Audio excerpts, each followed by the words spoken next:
remembering obviously, important chests, bosses that are easy to take down with their party, and it is an open world race, meaning that all of the checks that reward either characters, espers, or occasionally powerful items, all these checks are open at the beginning of the game. So these runners are going to have to choose their route as efficiently as possible to take home this race. Yeah, this does mean that I fully expect our racers to go in incredibly different directions at the beginning, actually throughout the entire seed, because they can go quite literally anywhere they want. As we So see we, it now, we see our four runners breaking off into four different directions. Cheesenator with an early experience egg. That is pretty sweet as the very first item to get him.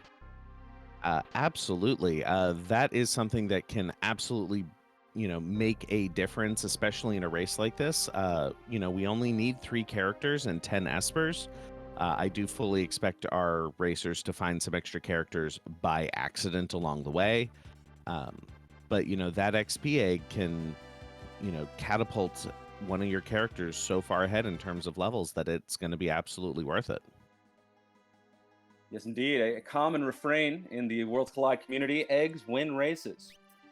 Meanwhile, Mr. Entity picking up the first Esper of this seed, finding the Raiden Esper in the ruined Narsh weapons shop check. Also about to check out this cursed shield, see what it might take to uncurse that. The number 15. Ravlin, what does 15 say to you? 15 says that is going to be Shield not appearing in this race. What I'm actually really surprised about is knowing that it is vanilla chests. I'm surprised no one has gone to Daryl's Tomb to get the guaranteed XP egg that is there. That is one of the first things I would be going for myself because I know where it is. That is true. A bit of a surprise, though. Seems like the seed is being generous, offering that experience egg at the shadow check. The sometimes shadow check, obviously in this open world flag set. All the checks are open, but yeah, we have experience eggs at that reward, and then fixed dice in the Figaro Castle throne room, also a top tier item. So we're getting a lot of high power stuff right out of the gate here. Absolutely. And with vanilla chests and vanilla shops, there are a few things I would be looking out for, but I do think doing a lot of these very quick checks actually makes a lot of sense because those high tier items are going to be a little bit more valuable than they would normally be in a shuffle plus 20% seed, which is sort of our more standard, because they're going to be less available than they are normally. There aren't going to be 4 pairs of fixed dice, there will be 1. There aren't going to be 17 fire shields. There will be 2 or 3. So getting That is very those, true. yeah, those Oh, item sorry, you were rewards, saying? those item rewards I think have actually gone up in value a little bit, compared to normal. Well, that may be true, as we see Cheesenator entering into Daryl's tomb, perhaps going to pick up a second experience egg here in just the first 4 minutes of the race. There we go. It also is a, later in the game dungeon location, so it just means sort of overall it's going to have a better class of treasure than the World of Balance will. Genji shield, or sorry, that was a Genji helm, I believe. There's the XP egg, so that's 2 for Cheesenator. Unfortunately for Cheesenator, it looks like everyone's going to get at least 1 XP egg. So that second one might be of a slightly less value than it would be if we didn't have such a generous one early. Yes, indeed, though I guess we can expect to see some high-level characters by the end of this race.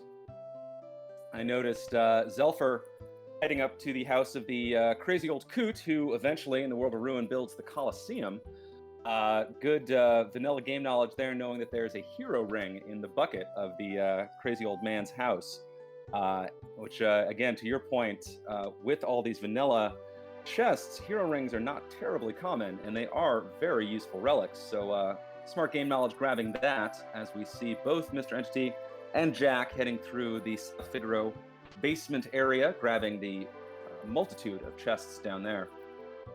So Cheeseinator checks what is at the reward for Daryl's tomb, which is an Umaro, and decides to reset out and not actually get the Sasquatch and just walk out the long way. Interesting. I suppose that is faster than taking on the boss, particularly at this level. As mentioned before, in addition to everything else that's vanilla about this seed, all the bosses are in their original locations as well, so there won't be any mysteries about who you're going to fight. But I believe Cheeseinator is still at level 3, and any boss is difficult at level 3. Absolutely. One of the things I like to do when we're starting out at level 3, well, so we are starting out at vanilla levels. So, our Edgar is level 5. So, not Good point. everyone's level 3, but still getting out of that, single digit level area.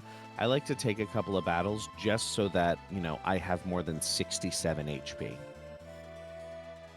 Because there are a lot of abilities in the game that it's like, well, yes, your enemy is level 3, but it's still a fire 3. It's still a Gigavolt, and it's gonna do a lot of damage. Very true. You definitely want to get out of double-digit health as early as possible, as we see Jacquemus is heading up Mount Zozo. Another very smart check. I know there is at least one elemental shield in these vanilla chests in Mount Zozo. It is, again, another World of Ruin check, so should be a fairly lucrative check. Yeah, if I remember correctly, I thought there was a fire shield and a thunder shield, but it might be an ice and a thunder shield. Either way, very valuable, either as a defensive item just to protect you from various elements, or it can be broken in battle for a tier 3 spell, much like a rod can be broken for a tier 2 spell. Can absolutely get you through a sticky situation if you're willing to break that item. Absolutely. Elemental shields, just so useful. Fantastic defensive items, as Zelfer throwing dried meat at a Sabin in the Veldt, picking up a 4th character, the first runner to 4. Yep, and Sabin is definitely a character I would love to pick up. Again, I believe we're on vanilla abilities as well. Blitz is always useful. Never sad to see someone, even just in this early game for Pummel and Aurabolt, they have quite a bit of utility early on. They're just useful to have. Very true. Blitz, an excellent command, and always appreciate having the option of suplexing, for meme potential. As Cheeseinator makes it to the top of Mount Zozo and finds a Magicite for his troubles. Whenever it's a Magicite there, I wonder how the Magicite ties the letter to the leg of the pigeon. Yeah, just imagine this small glowing rock staring meaningfully over the mountaintops. In addition to all the other vanilla we have, as you mentioned before, all the espers are in their original state. So what espers are these runners going to be looking for in these first few sections of the seed? I would be looking for anything that is going to teach tier 2 and tier 3 magic. So, Ifrit and Shiva, because they'll give you fire 2 and ice 2. Let's see, either Starlet or Seraphim, I forget which one, teaches some of the upper level cure spells. Tritalk is something I would be actually very interested in to get the tier 3 spells. Those are the ones that come to mind immediately. What have I forgotten? No, I think those are the big ones. I know Zone Seek is a magic power 2 Esper, so nice to have that just for leveling purposes. One thing I thought of, just as you mentioned Tritalk, is that I believe the learning rate for those level 3 spells is pretty low. Sometimes in these randomizer seeds, we get Espers that teach Ice 3 at times 20 magic points or times 15. That's not going to be the case with these vanilla espers, so it may take a little longer to get some of these high-level spells online. And, sometimes that's the way it should be. it should take longer to get nice things. I am interested to see that we do still have our runners going through the sealed cave. The chests aren't as lucrative as they might be otherwise. They do contain an Atma weapon, which, is a good 20k gold or so, which is useful. Although with XP eggs, it is possible that we could see runners getting up to a high enough level to make the Atma weapon a worthwhile weapon. Emphasis on possible. Very rare to see that in a Worlds Collide seed, but could happen. I think probably the biggest prize from the sealed cave is the Genji glove that I saw, I believe, Mr. Entity pick up. Didn't notice if the other runners who already did the cave grabbed that, but Genji glove, another S-tier relic, something you want to have in your back pocket in case you can double up on some great weapons for some of your frontliners. Looks like Cheesenator forgot to grab the kid in the collapsing house. There's a reason you're going in there. It's not. The woman didn't say save my treasure chests. But yes, realizes the mistake, heads back in, saves the child, still with plenty of time to spare. As Jacquemus is heading up Fanatics Tower, we saw a brainwashed Locke down there with some of the Fanatics. Is that...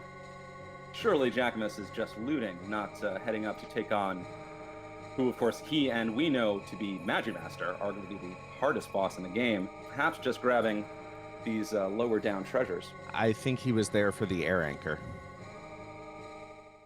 Instant death ability, absolutely worth it there. Very true. Turns Edgar with his Vanilla Tools command into a very formidable character. Speaking of Tritalk, that is the reward from the collapsing house. So if Cheesenator wants, he's got some of that high tier magic. And also knowing that at the top of Fanatics Tower should be a gem box in that treasure chest might be worthwhile if you end up with that high tier magic to go get that gem box. Perhaps, though again, Magimaster is certainly no joke, and taking Magimaster on in the tower means you'll have only the magic command at your disposal. So I would expect these runners are hopefully looking for an Esper that teaches the Berserk spell, if they wanted to take that on. Of course, the old school Nintendo Power strats of taking on Magimaster cast Berserk, and he won't do that very frustrating wall change command. That is true. Let's see. Mr. Entity taking advantage of the fact that that is a tunnel armor fight there. I use the word fight very, very loosely. Tunnel armor, yes, the opposite end of the spectrum from Magimaster. This is a pretty tame fight. Should go down pretty fast. I believe that was a Thunder Rod, was it? But Edgar drilling. This is going to be no trouble at all for Mr. Entity. Jack, I'm sorry, you were saying we noticed the same thing. Yeah, Jack is using quite a bit of vanilla game knowledge here, finding those cactuars, being able to hit them with the drill, basically instantly kills them and gets, it looks like 50 magic points at a go. I think Jack is teaching everyone he has quick. Very powerful spell coming off of that Raiden Esper. That is very true. A very powerful spell, and much like Tritalk, a very slow spell to learn. So those 50 magic points are going to come in very handy. Mr. Entity, I would not say struggling with his tunnel armor fight, but working through it. Shouldn't be too much longer now, though his characters are fairly low. I think that's a Celos at 1, a Setzer at 8, Edgar at 14. He may have perhaps underestimated tunnel armor just a wee bit there. Not so much underestimated tunnel armor, more of underestimated his own character's prowess at levels 3 and 5. Yeah, everything is a challenge at level 3. Although his characters are getting low enough and they've been low enough long enough, they might be able to do desperation attacks if he does regular fight commands here. Would love to see a desperation attack. Not in the cards in this fight. Edgar drills tunnel armor down. That is a boss fight down for Mr. Entity. Well done at very low. Yeah, and definitely gets rewarded with a little bit of XP there. Wouldn't be surprised if he goes and heals up. And is now everyone is level 10. That is absolutely worthwhile. Oh, looks like Mr. Entity has the Bahamut Esper. If I remember correctly, doesn't Bahamut teach you Flare? I believe you are correct. It certainly does. An extremely powerful spell, a non-elemental spell, I believe, defense ignoring spell, and a very powerful summon in its own right. As Zelfer decides to jump off a waterfall, taking a shower with some piranhas. The vanilla piranha fight. I don't actually know what the vanilla time counter is, but this is a timed battle. These generic piranhas will show up infinitely as you cut them down until enough time has elapsed and the purple boss piranha, the Rhizopaz, shows up.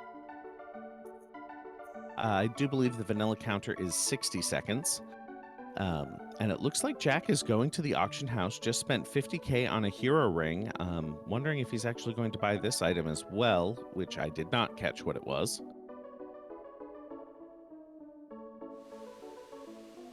Although I did not see either, though I would assume it's a vanilla reward. Would it be Cherub down? Nope, Genji Glove. There it is. Genji Okay. Glove, very nice. Auction House also rewards the Zone Seek Esper that I mentioned earlier, that has the very powerful Magic Power +2 stat bonus.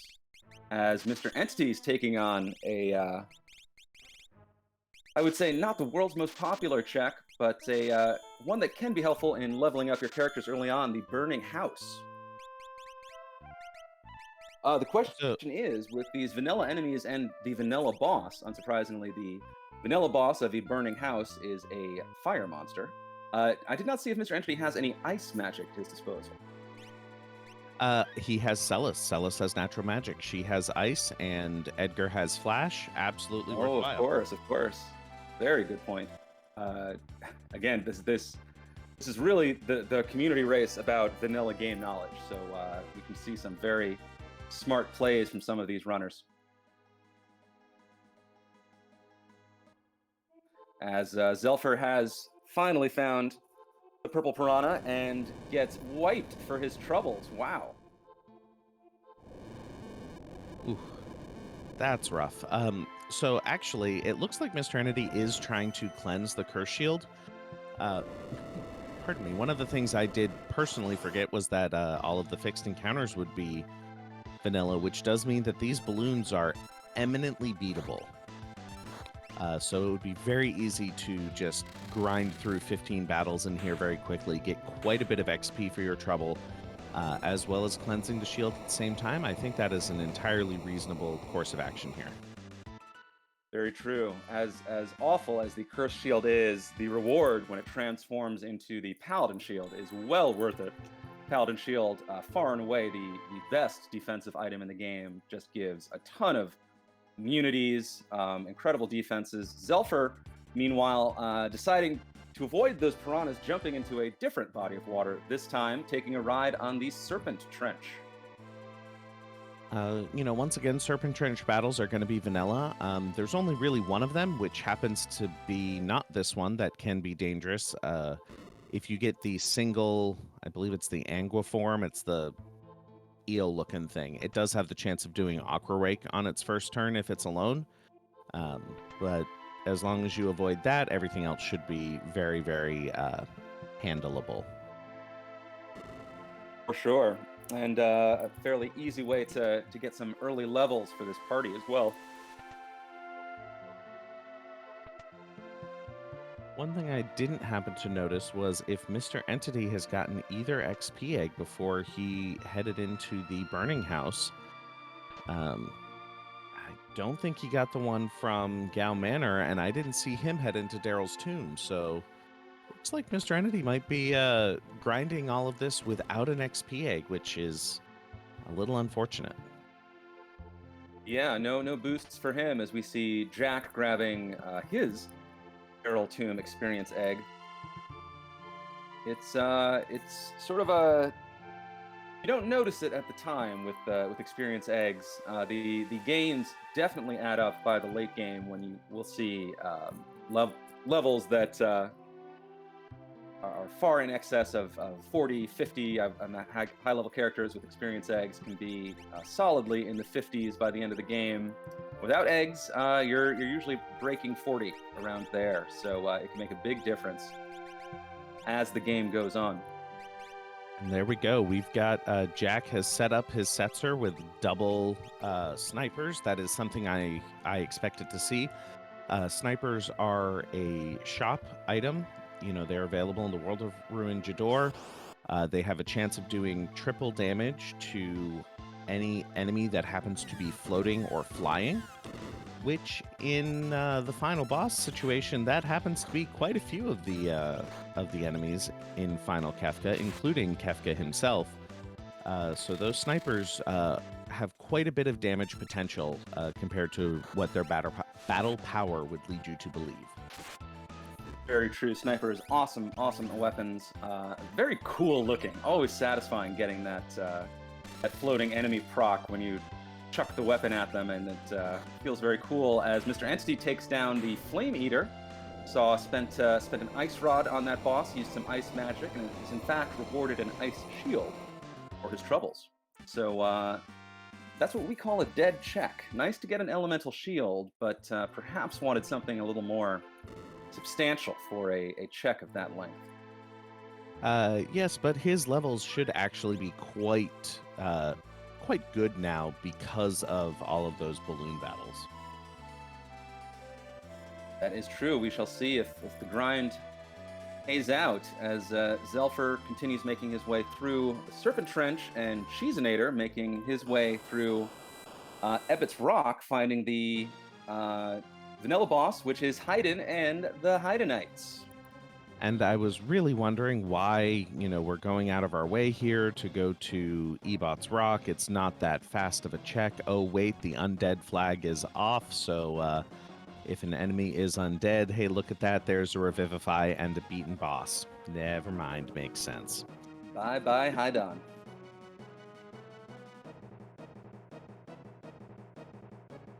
Let's see. Looks like it was a Starlit reward at the end of Serpent Trench. If I remember correctly, I believe that should be some sort of healing magic available on that Esper. And did Cheesenator just reset out of the reward for Ebot's Rock when he didn't like it? That was definitely a reset. Not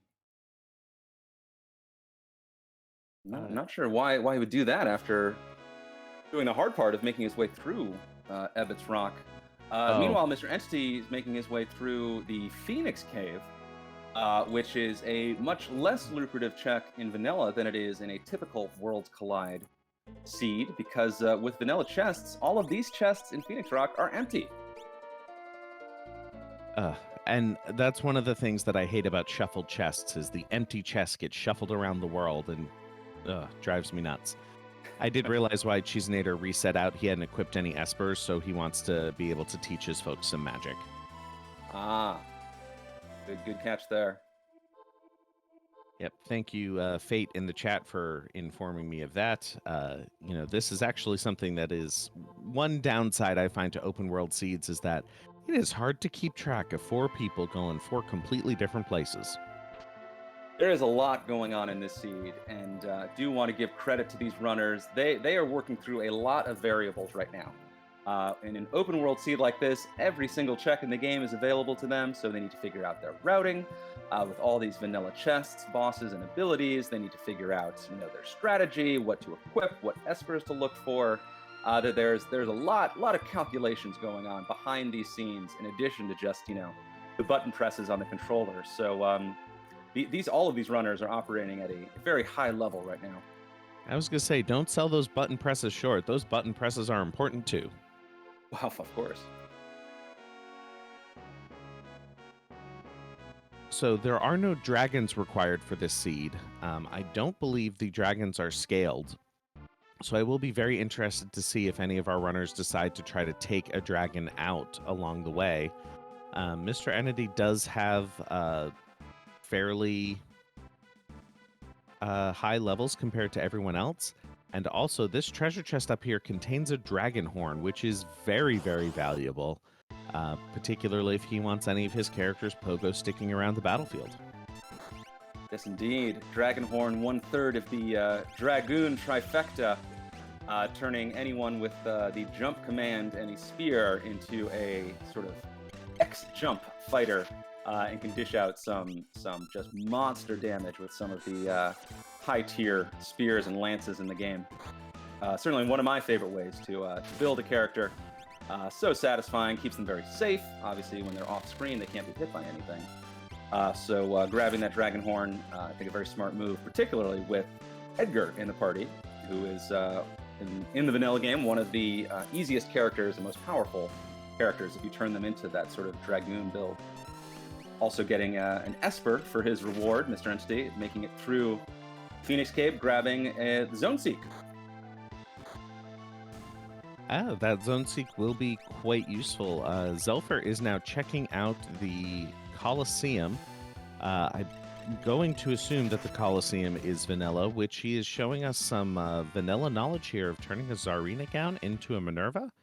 I do not actually remember all of the Colosseum rewards off the top of my head, but hopefully that is correct. Otherwise, that is Zelfer luck writ large.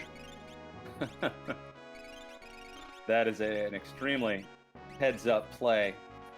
Minerva, of course, probably, arguably the best piece of armor in the game. A ton of elemental immunities, very high defense. Can be equipped on all the ladies and possibly some of the other characters with our flag sets. And I believe impossible to find outside of Kefka's Tower otherwise. So a very heads-up play by Zelfer. The only other place that you could get it is if you get lucky and they drop off of the Pug's enemy. Ah, that is true. Each one does have a 1 in 8 chance of dropping a Minerva, which does mean you can walk away from that battle with 3 Minervas, which is something I have literally never seen. I think I saw 2 once. Or maybe you can also steal them from them. I think they're the rare steal, so maybe I stole one and dropped one once. Anyway, lovely piece of equipment. Very smart of Zelfer to grab that. As Jack is doing some Edgar checks, heading down to the ancient castle, where we know there is a very lucrative monster in a box. Yep, there is the Katana Soul. He will drop an offering. I'm sure that Jack has the Noise Blaster for Edgar, since we could very easily buy that in Figaro Castle. And he is walking straight by Katana Soul. But maybe he's going to get it on the way out. Perhaps doing the check first, yeah. As Mr. Entity and Zelfer both in different phases of the collapsing house, Jack finds Shadow deep in the ancient castle. Another character I'm very happy to see at this point. Shadow has throw. We can go get plenty of shurikens and skeins for him. You know, absolutely worthwhile finding and bringing along, because also his stats are just generically pretty darn good. Yeah, Shadow, a very strong character. Throw, an extremely strong command, one of the best commands in the game, once you stock up on enough throwables to make it worthwhile. So I think Jack may have his end-game party built already, as we see him now taking on Katana Soul, casting Muddle on this Katana Soul, which will confuse it and cause it to cast Slayer Edge on itself. It will be an instant death. Yep, unfortunately, getting confused in this game is often deadly for whoever is confused. I can tell you that more than once I have seen people queue up the final sword tech of Cleave, and get muddled and then cleave their own party.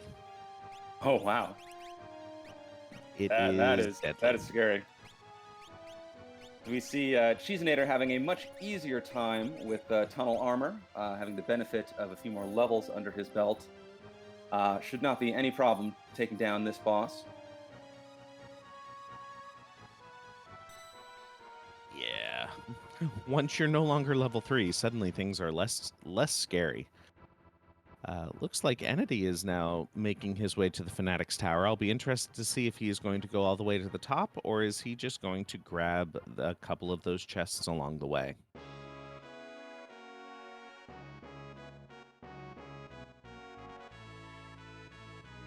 Because that air anchor is 100% worth the trip on its own here. And I think Mr. Entity agrees with that. We see going straight to the air anchor. But heading further up.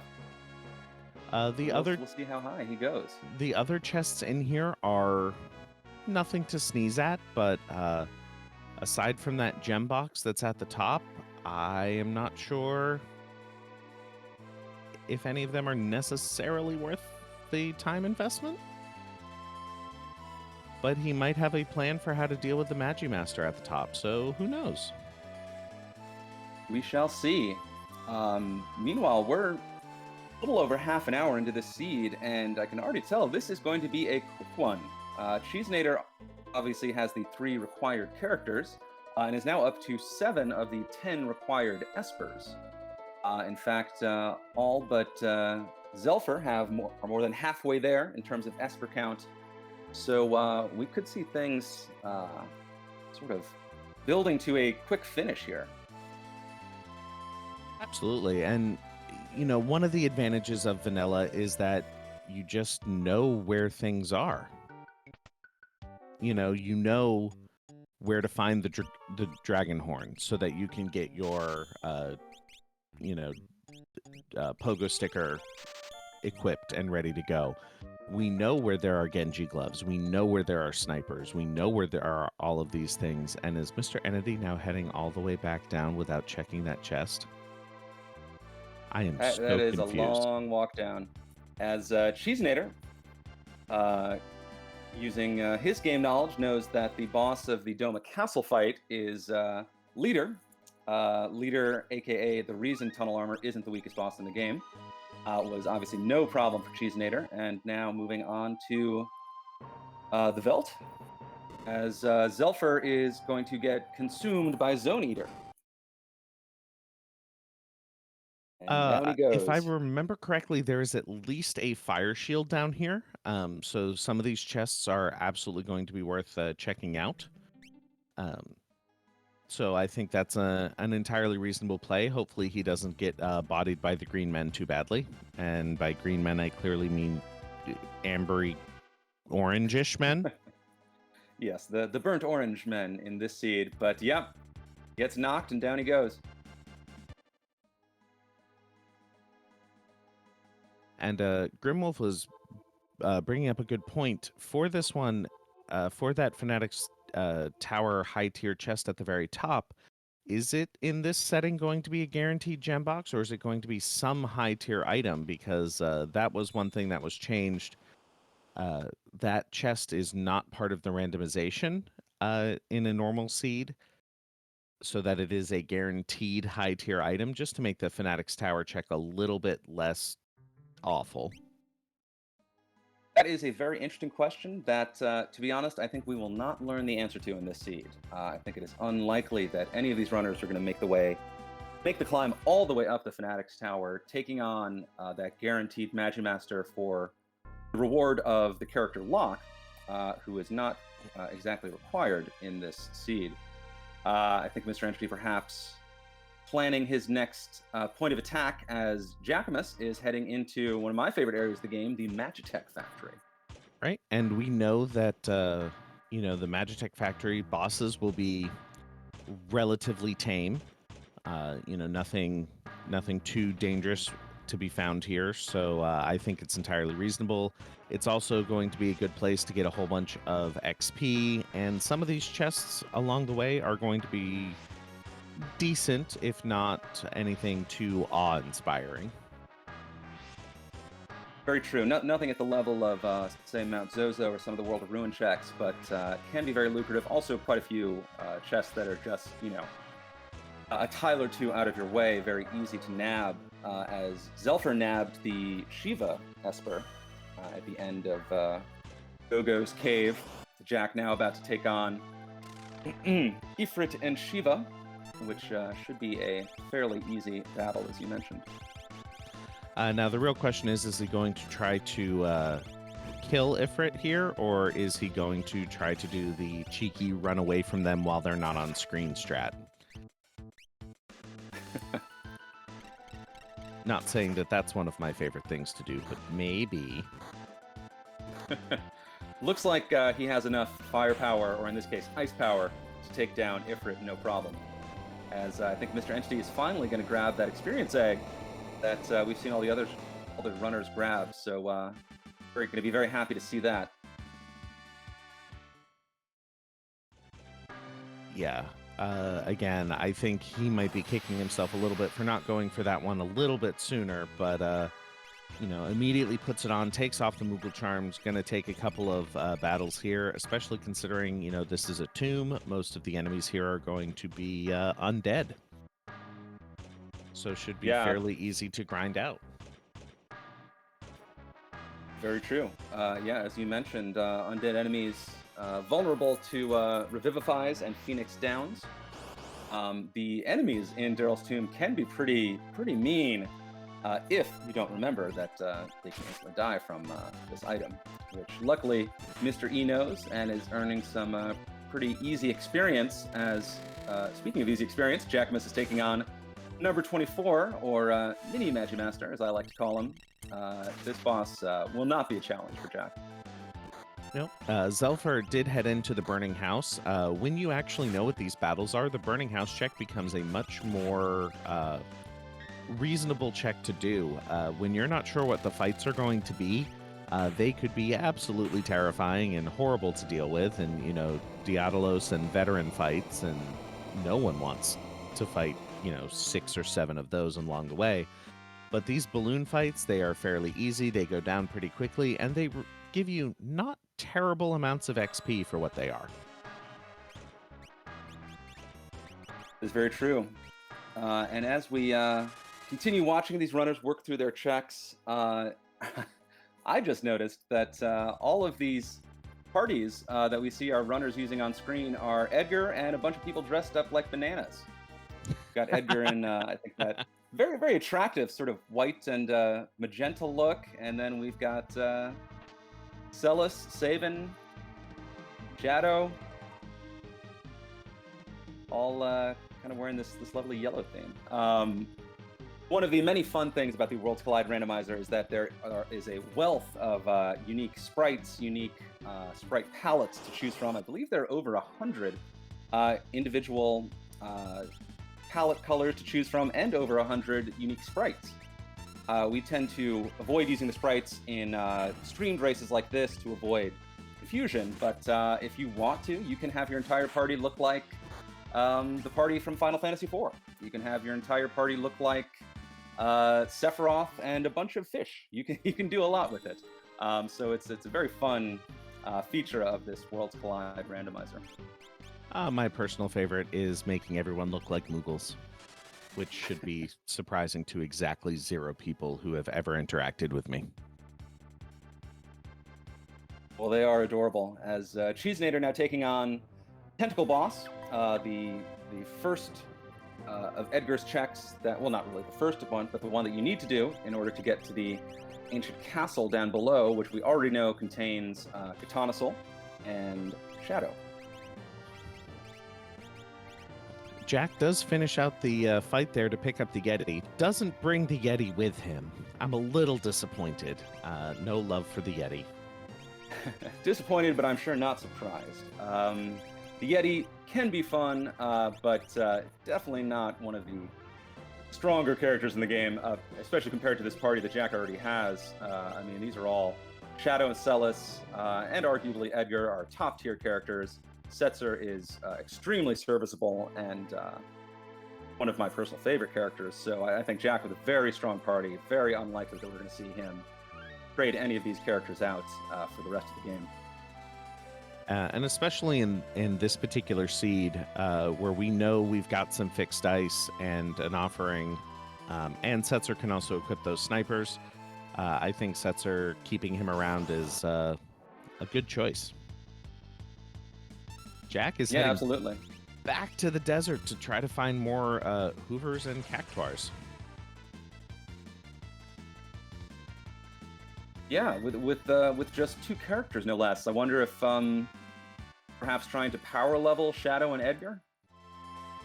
I think so. He's got two XP eggs, if I am correct here. And what I think it is that the XP split, no XP party divide is false. So the XP is fully divided among whoever's in the party.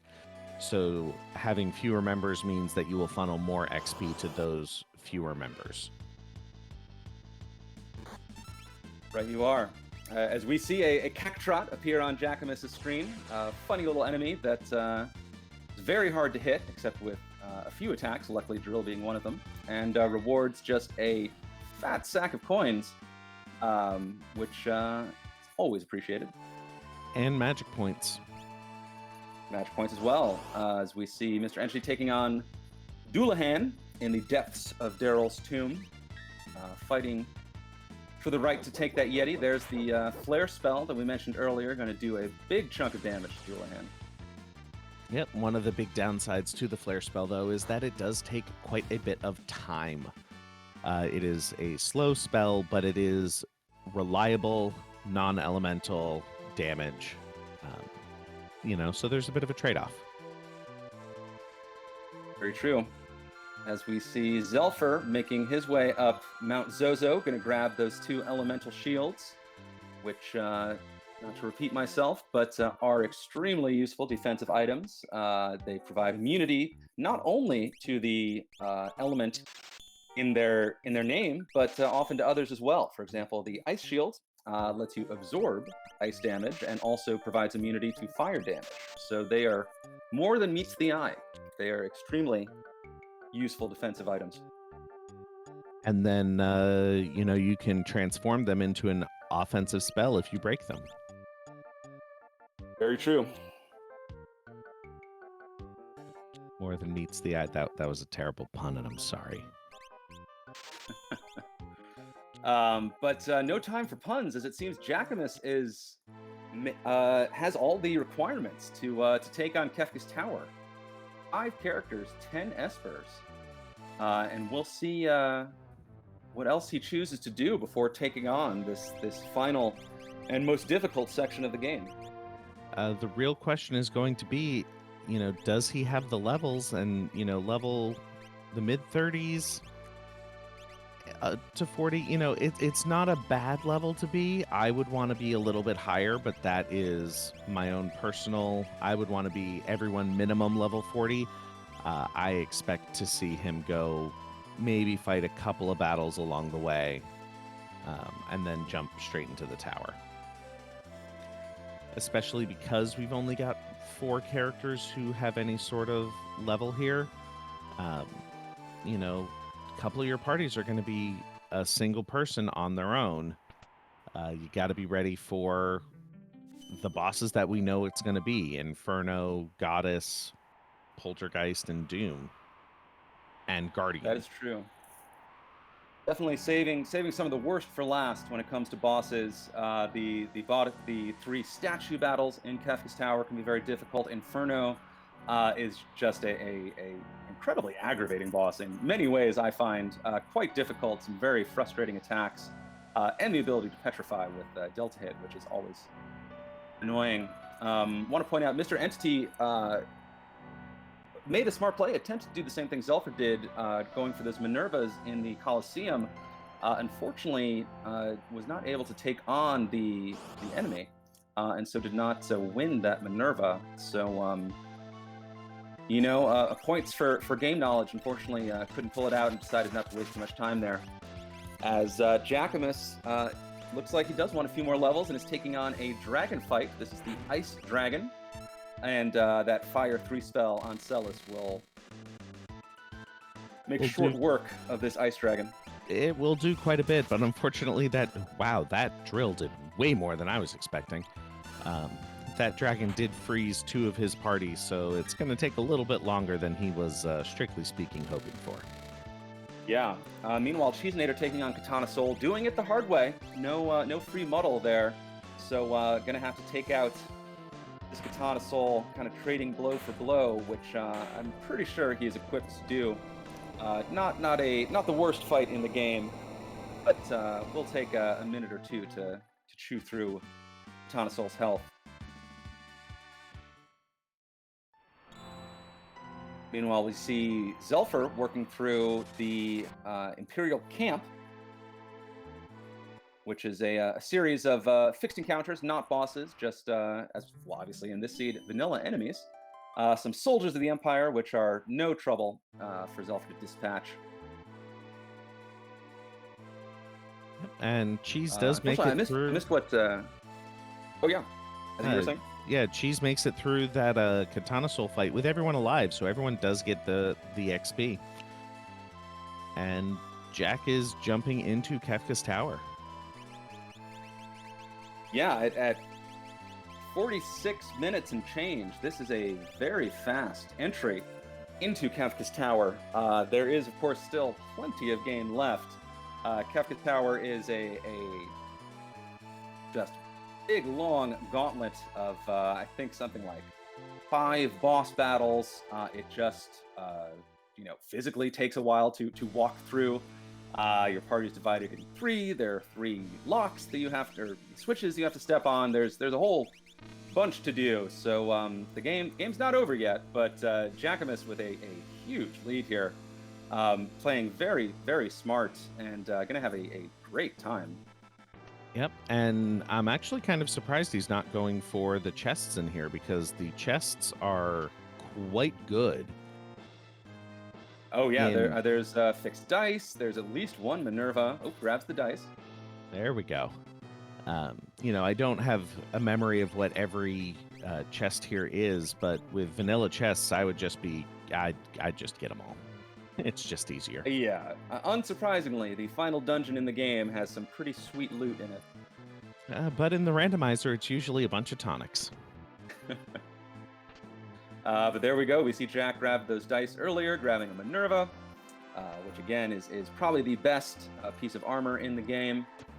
Gonna have just great gear for taking on these final few boss fights, and then of course the final battle itself, which is a whole thing on itself, a 4-stage mega battle that we'll get to when we get there. But there will be plenty to talk about for the final fight. Meanwhile, looks like Zelfer is going to get some revenge on those piranhas. Spent the last half hour or so running around the rest of the game, but now he's back for revenge. Going to take down that Rhizopause. Rhizopause was definitely a boss that I don't want to say struggled with when I was first playing this game as a kid, but one that I always had to take seriously. He does have some pretty powerful magic spells for that period of the game, and most of them are water based, and we don't really have a lot to deal with water attacks unless you've got the armor. Interesting in Final Fantasy VI and other Final Fantasies as well, ice and water are different elements. Ice protection is fairly easy to come by, ice shields being first thing that comes to mind. Water protection is incredibly rare to find. As a matter of fact, I can't think of what has water protection off the top of my head. Paladin shield and some of the imp armor. I also think Minerva's might nullify it, but I'm not 100% sure. And we'll check on that as Jackamus is taking on Inferno, the first of the Kefka Tower bosses, and a fairly formidable foe.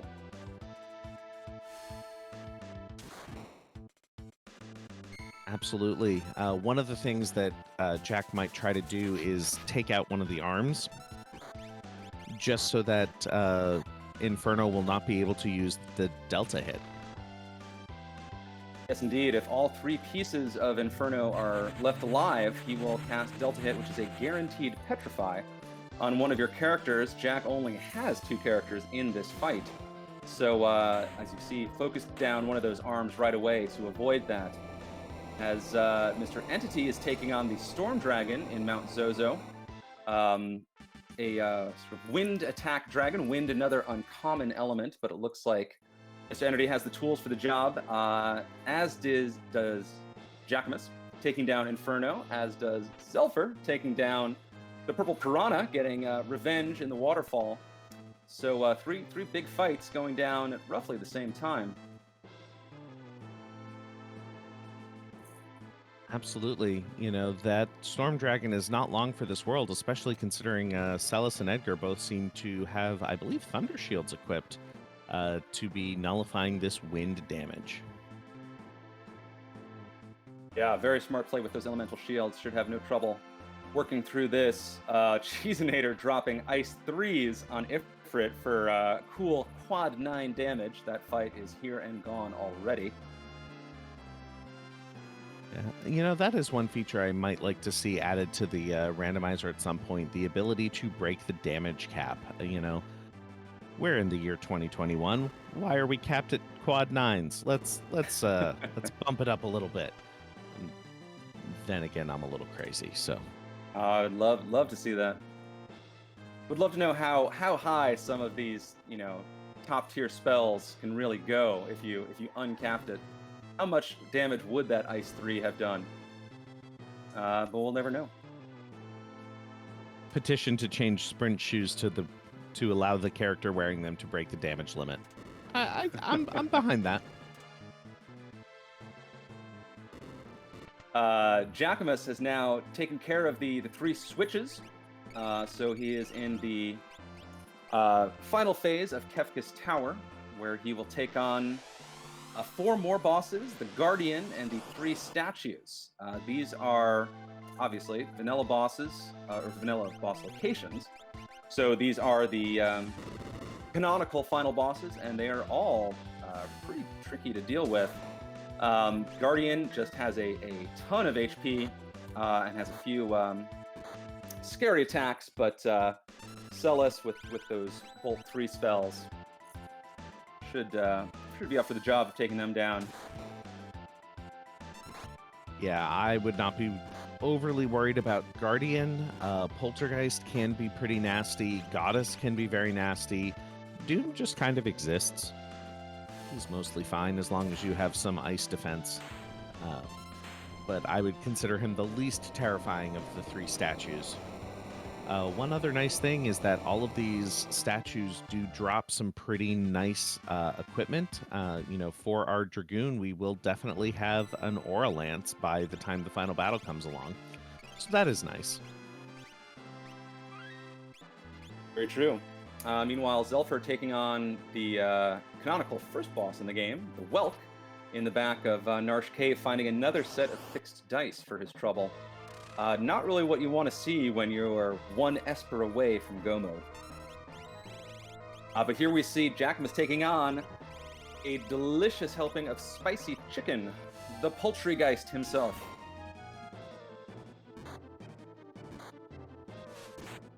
We do have some guaranteed spicy chicken in this seed. So you know what? I'm kind of a fan of vanilla boss locations for this reason alone. Love to see it. Poltergeist, the sort of fire elemental statue of the 3, going to cast a bunch of fire spells, which we see is no problem for these very well-geared characters. Sets are still doing those sniper attacks, which are so cool to see. Poltergeist can also cast Stop on characters, and if a character is stopped, Poltergeist will start shooting off some Blaster spells. Blaster is an instant death attack, so you don't want to see that. But it looks like Jacquemus, Sniper's so cool, snipes down the spicy chicken. That is 1 statue down. Yeah, and also when they do the special attack there, the sound effect is just so satisfying. Oh yeah, love to see the snipers. So Zelfer still trying to find that last Esper. Looks like he's up on not Mount Zozo, Mount Colts, Mount one of the Colts. mountains. Cheese also looking for the final Esper, trying the Tritalk spot, and then possibly going to jump down to Umaro's cave if Tritalk does not pay off.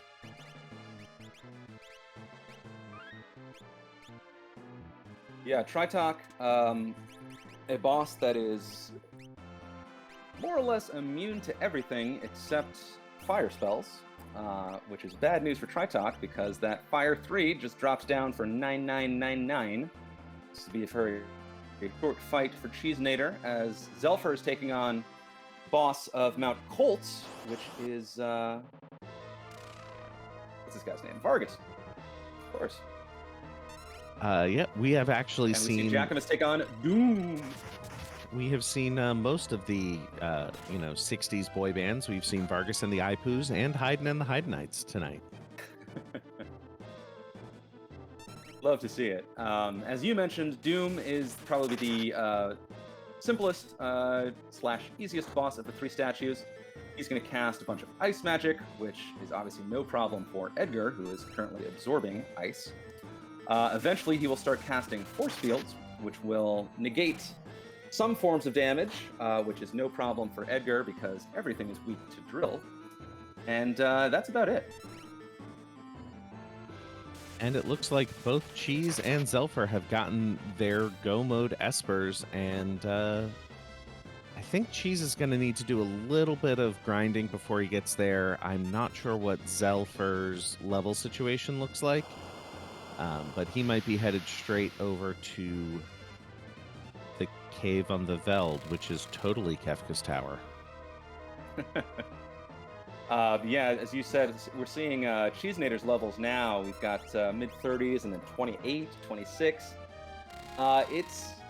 It's doable, but you really want to be, sort of high 30s is around the minimum comfort level for entering Kefka's Tower. So we'll see if Cheesenator looks for some experience before taking on KT or wants to dive right in. Zelfer, as you already mentioned, choosing not to dive in, taking on Cave on the Veld instead, as Jacquemus takes down Doom. Got a Yeti on the ground and an Edgar looking fresh. So that's two statues down.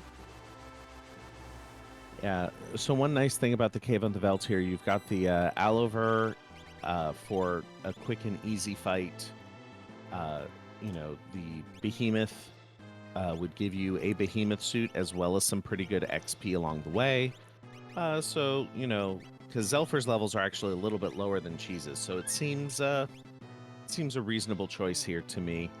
Mr. Entity looking for his final Espers as well. I think he will not find what he is looking for here. Not if he's looking for two Espers. Jacquemus, about to take on the final statue, the Goddess statue, perhaps the most complicated of the statue fights. Rav, you want to break down what Goddess can do? One of the biggest things Goddess can do is Love Token, which prevents the fight command from hitting her. It means that the fight command will hit whoever she used Love Token on. However, you can avoid that just by using abilities such as Throw, which Jack is taking eminent advantage of, and Goddess is not long for this world. She does have the lowest amount of HP of any of the statues, so I think one or two more thrown items and she'll go down. Absolutely, really showcasing both the power of Throw, chucking a heal rod for 6,500 damage. Always cool to see, getting use out of that heal rod. So showing off Throw, also showing off again just how well geared this party is defensively, having no concerns for the bolt magic that Goddess can chuck around. Meanwhile, Zelfer imped Senor Behemoth, and now he is El Poquito Behemoth. Don't see that very often. That imp just looks annoyed at his situation. I do not like this. I am small. I am supposed to be large. Oh, I'm too easily amused sometimes. No, love to see a good use of the imp spell.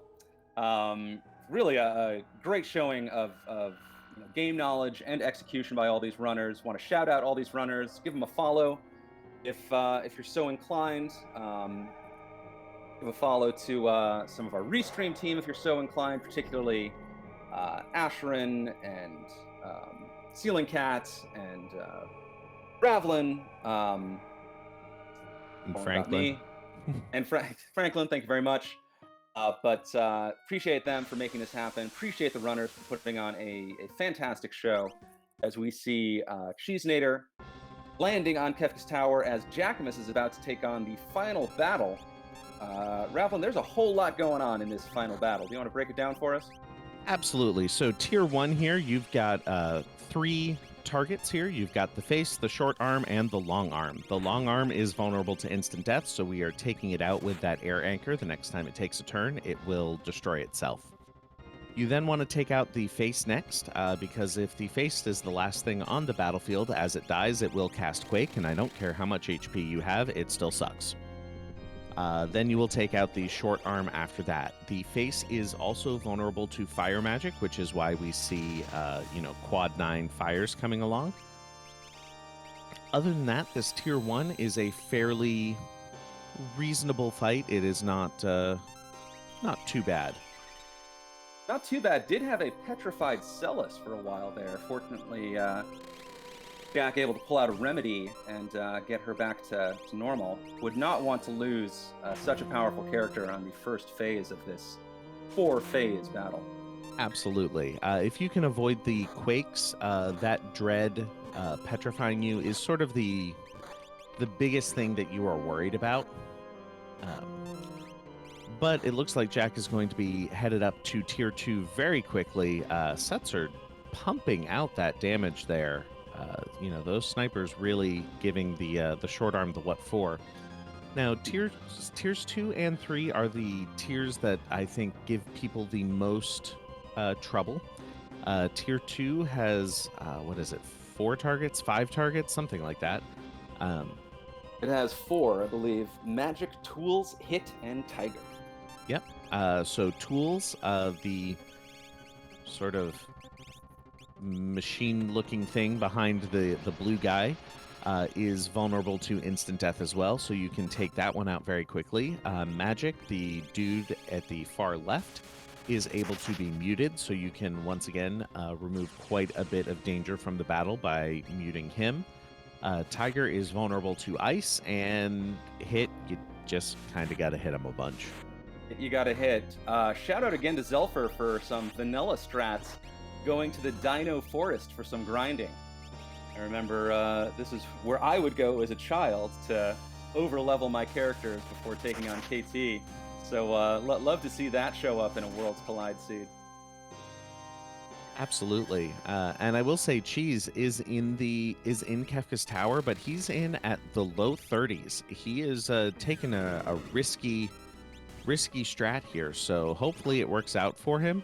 I would be very interested to see how this Inferno battle in particular goes at such low levels. For sure. Want to keep one eye on that, one eye on Jackamus as he continues to work through phase 2 of the final battle. Meanwhile, Mr. Entity using those Noise Blaster strats. Katana Soul is now so confused that the only solution is to Slayer Edge itself and provide a free offering for Mr. Entity. Setzer, or rather Cheesenator's Setzer, does have fixed dice and offering. So those fixed dice, it is a literal dice roll, but they can pump out some big damage. Really hit above your character's weight sometimes, and should be enough, I think, to take down this Inferno, unless something awful happens. But these are some very solid rolls. Should take down at least one of the arms, avoiding the possibility of a Delta hit, and should be able to take control of the fight from there. Meanwhile, Jack still working through phase 2. Has a few of them down, has a Setzer at 7 hit points, so hopefully can rectify that. Oof. I, haven't been able to keep track of what Jack's healing situation is, but he is using a Megalixir right now, which does mean that he won't have that for Kefka doing Fallen One, which leads me to believe that I don't think he has anything other than Cure One as healing magic other than that. So, uh, little bit concerned for Jack going through, particularly because Tier 3 can do West Wind or Whirlwind or Wibbly Wobbly Wind, uh, whatever you want to call it, Wind, which could leave his characters all at very low HP, and I'm not 100% sure how he's going to heal himself up from that. Yeah, quick shout out to chat. If you have any ideas what the W in W Wind stands for, we would love to hear it. It's one of the great mysteries of FF6. But Jackham is taking on the third phase of the final battle. This is a fight against Sleep and Girl. Girl is the angelic ladyhead in the back. Sleep is the fella who's reclining. Want to take out Girl first because she casts a superpowered Whirlwind, which will just do a ton of healing. She is also absorbs all elements, so you want to do some non-elemental damage to her. And once she's down, you take care of Sleep. And Sleep, as a parting gift, his final attack, once he's reduced to 0 HP, is to cast Calmness, which is an instant death physical attack. You can hit once or twice. And you really don't want to have one or two of your characters taken down right before going against Kefka himself, which is why Jackamus, you see his characters are flashing. He used the Fenrir Esper to avoid Calmness like that, and is now ready to take on the Mad Clown himself, Kefka, who is about to descend and give Jack his final challenge of this very, very fast Worlds Collide race. I do have to say that was a really impressive Tier 3. That Tier 3 went down, I think it got maybe 2 actions. Those snipers putting in a lot of work from Setzer, getting 4 or 5 of those critical hits right in a row. Tier 3 didn't stand much of a chance. Now we're going to see how Kefka does, or how Jack does with Final Kefka. Again, I'm a little bit concerned for Fallen One. I think his strategy might be out-damage Kefka to damage him out of that phase. And look my at god. The snipes! Oh, the snipes. Love to see it. I think Jackamus is going to bypass Fallen One, do enough damage that Kefka forgets to cast his opening attack, goes straight to a hyperdrive that drops Edgar. But I think with Celis dishing out these elemental shields, finally paying off the promise we made earlier that they can do max damage level 3 attacks, those quad 9s. Setzer just going off with these snipes. That's GG. Jackamus is done with a ridiculous time of 1 hour, 7 minutes, 45 seconds. GG. And we get a little taste of ultraviolence to celebrate. That was a heck of a run by Jackamus. All right, and let's see if we can get Jack in here to chat with us here for a minute. While he's joining us, we can take a look. Cheese is in the Doom fight. Seems to be doing pretty okay, actually, despite his relatively low levels. When you know what the bosses are and are able to plan for it, you are able to tackle it at slightly lower levels than you would be otherwise. Very true. Yeah, for sure. I mean, in this flag set, and I think the runners knew it, right off the bat, knowledge is power. Knowing, vanilla chest locations, vanilla bosses, their strengths and weaknesses. You can really you wring a lot from this seed if you can figure out what plays to make. Want to focus on Zelfer for a second, who is back in the Dino Woods. Old Dino Forest, getting some very high XP enemies. I also saw he picked up Bum Rush. So Zelfer going full vanilla strats, which is fun to see as Cheesenator takes down Doom with that Celis. Mr. Entity, unfortunately, having some trouble finding the final 2 required espers that he needs, so he's a bit behind the pack, but we do see Cheesenator working through these statue bosses, should be taking on the final battle fairly soon. We'll be curious to see how high Zelfer wants to go with this grinding before taking on his Kefka's Tower.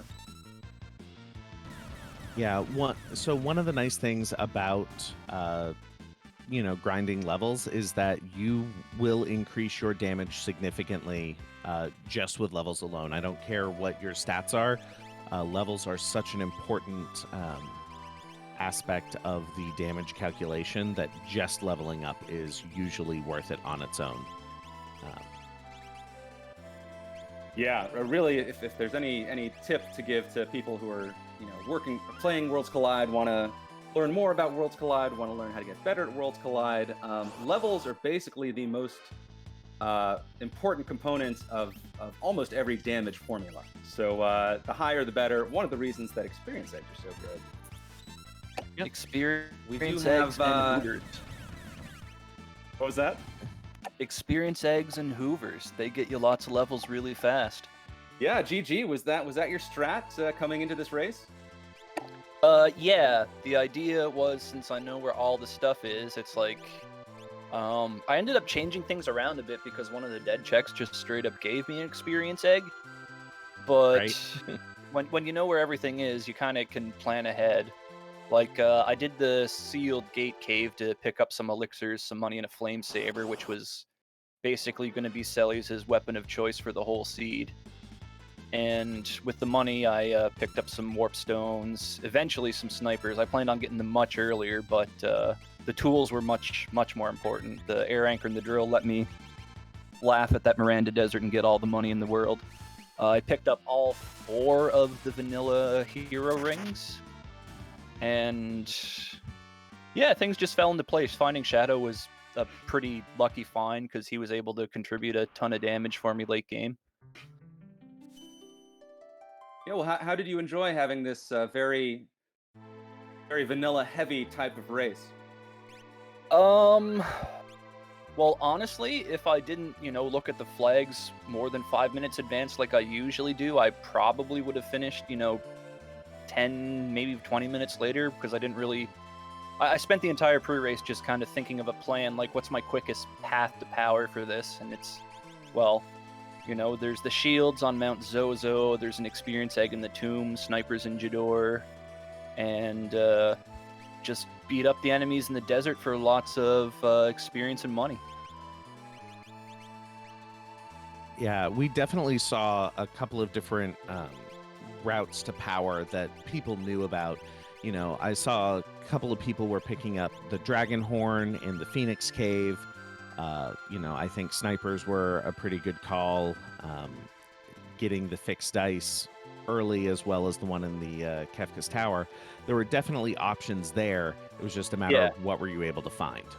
Yeah, like, I thought about skipping the dice in Kefka's Tower, but I went back and opened the chest anyway. It was just one of those in case I get desperate kind of plays, since I knew I did have the offering from Katana Soul.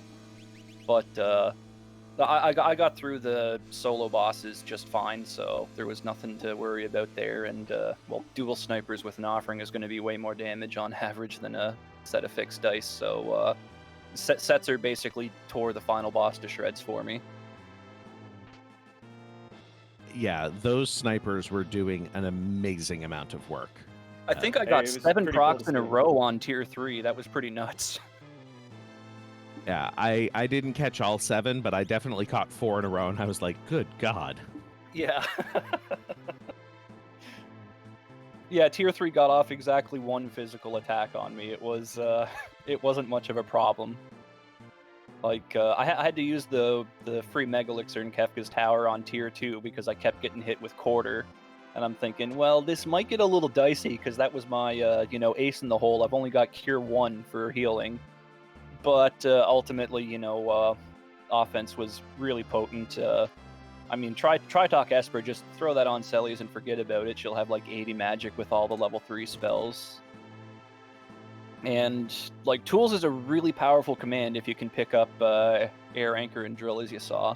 So it was a pretty quick one. It was just a matter of finding the espers. I ran into a lot of dead checks, so no sub-hour time, but I think I got through this pretty darn quick based on looking at the restream and seeing where everyone else is right now.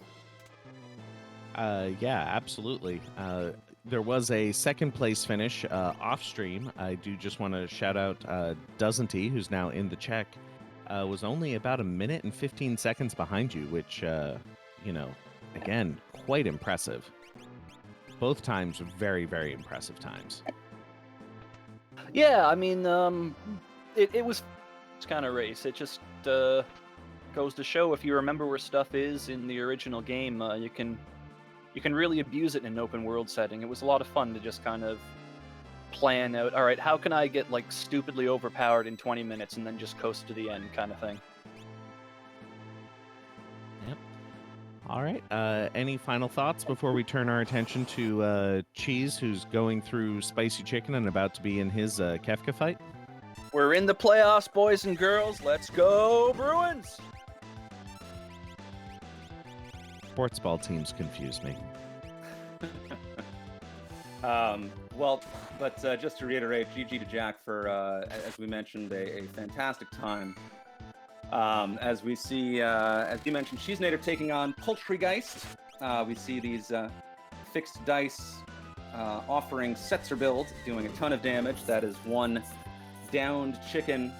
Zelfer taking on Inferno, but with these high-leveled characters from all the generous Dino Forest XP, that shouldn't be a problem. Inferno goes down as well. So we should see Cheesenator entering the final battle fairly soon. We'll get to see how he navigates the 4-stage mega battle.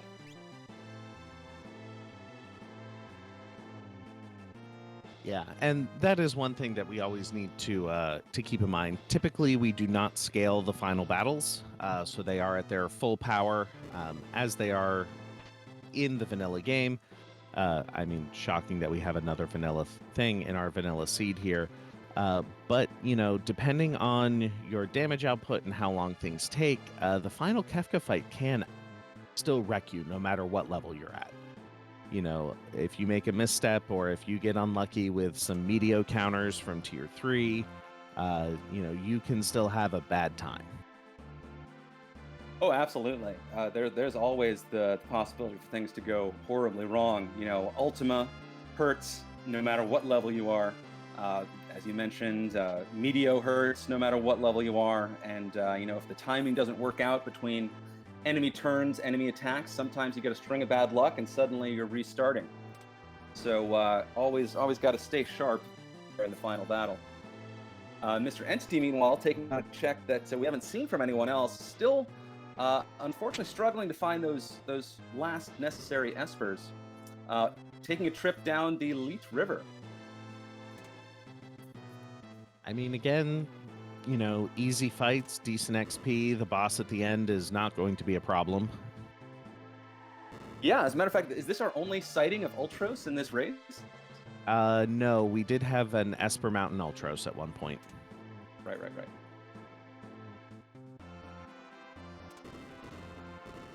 But yes, this has been Cheesenator's through the gauntlet. Sorry, you were saying? I was just going to say, this has been a very low squid seed. You need a certain amount of squid in every Worlds Collide race. Great to see the old guy. And we will be seeing Ultros 1 at the end of Leech River, which is my personal favorite Ultros sprite. But meanwhile, Cheesenator about to start his final battle. Zelfer is through the switches and is in the gauntlet phase of Kefka's Tower, taking on Guardian. You see those both 3 spells doing a ton of work.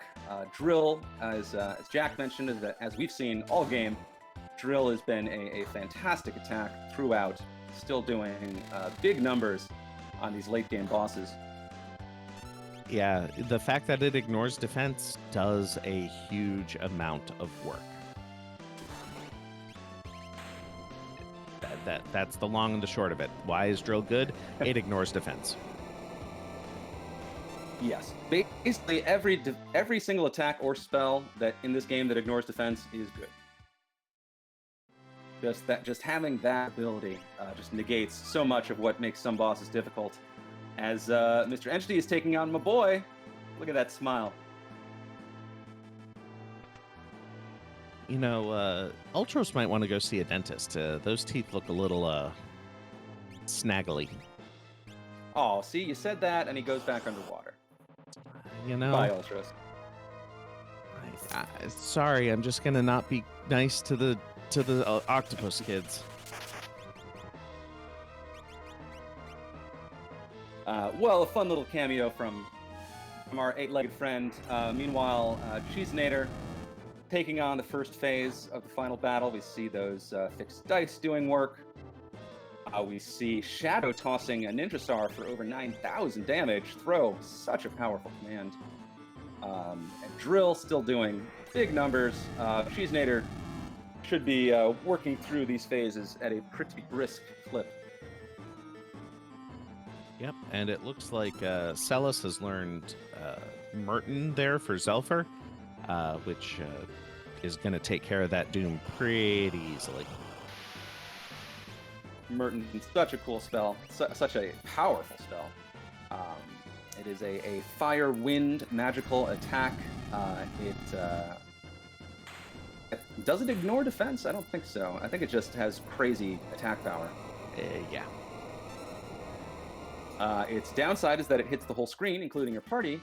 But with all the elemental defenses that all of our runners found, that really shouldn't be a problem. And hopefully we get to see some Merton strats incoming, because that's always fun to see. Chat helpfully pointing out that Merton does ignore defense. Oh. Or magic defense at least. So similar to a rod or shield attack, I suppose. Yeah, it is just one of those spells that does so much that, you know, it's very easy to lose track of all of the different things that it does.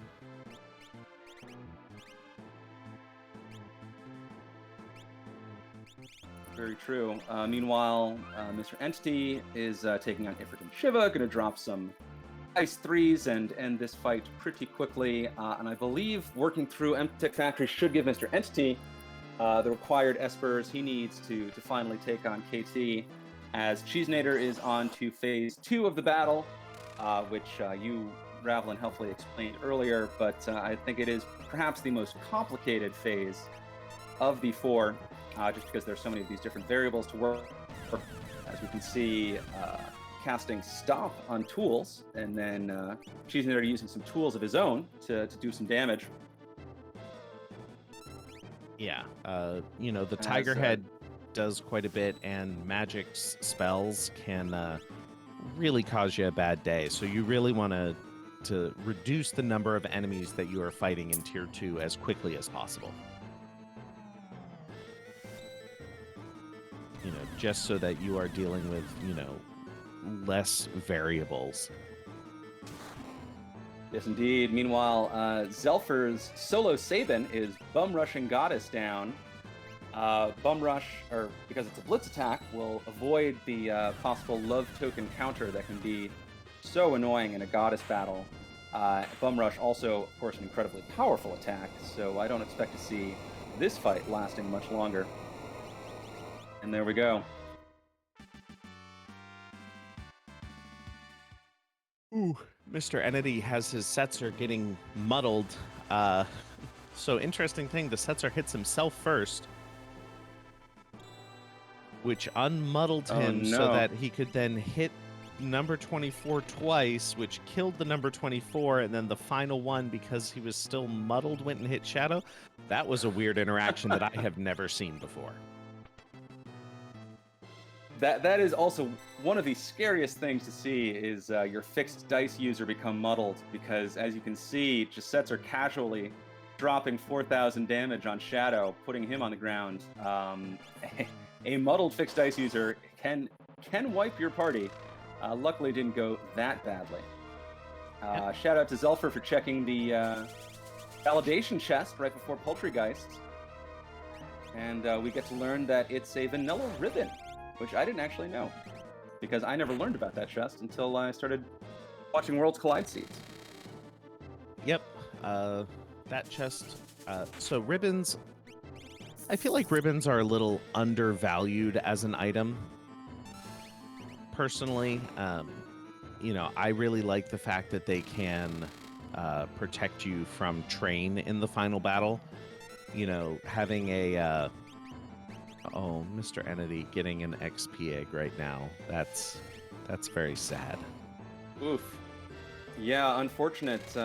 Mr. Entity making that check at 1 hour 25 minutes. I think every other runner made that check in the first 5 minutes or so. So maybe kicking himself a little bit for that. But fortunately is at the required character and Esper limit. So should be taking on Kefka's Tower for too much longer as Cheesenator continues to work through this very tricky Phase 2 fight. And for anyone who might be just joining us, Worlds Collide is a Final Fantasy VI open world randomizer where you start with a certain number of characters and the airship, and you are able to go around the world and do various checks. Checks are, story beats within the game. Things like the Welk fight in Narsh or Doomgaze or Daryl's Tomb. As examples, each one of these checks will give you either a character, an Esper, or a high-tier item. In this particular seed, once you had 3 characters and 10 Espers, you are able to enter Kefka's Tower and take on the Kefka man himself. Yes, indeed. It is a super fun randomizer. It is also super modular. So in these weekly community races, we like to show off sort of different facets of the randomizer. This is a vanilla heavy seed today, which has been very fun to watch, getting to see some of these runners flex their OG Final Fantasy VI knowledge. Cheesenator's Shadow chucking a sword for quad 9 damage on Girl in this Phase 3 of the final battle. And one of the nice things is Girl does have only quad 9 HP, unless you turn on our normalize and distort stats flag. That flag in particular can give her up to 27,000 HP, which, if you are not prepared for that, can suddenly cause you to have a bad time. That's no fun. But very cool to see Shadow one-shot one of the final bosses in the game. Now taking on Sleep, we see Cheesenator's characters are also shimmering. That is the image status that he gained from the Fenrir Esper. So that will evade physical attacks, which is very fortunate because the Calmness attack that Sleep will do once his HP hits 0 is a physical attack. It is an instant death attack, and avoiding that is obviously very useful if you want to, win the fight, which Cheesenator should be doing pretty shortly. We now also see Zelfer is entering the final battle, taking on the first phase, pulling out some sweet Mertens and bum rushes. Obviously, Zelfer spent a bit of time grinding before entering Kefka's Tower, and we see it paying off now, and with these very high damaging attacks. It'll be fun to see how quickly Zelfer can work through this final battle. Absolutely. I don't think he can catch up to Cheesenator, but I think he will definitely make up some time on Cheese. That seems pretty likely, yeah.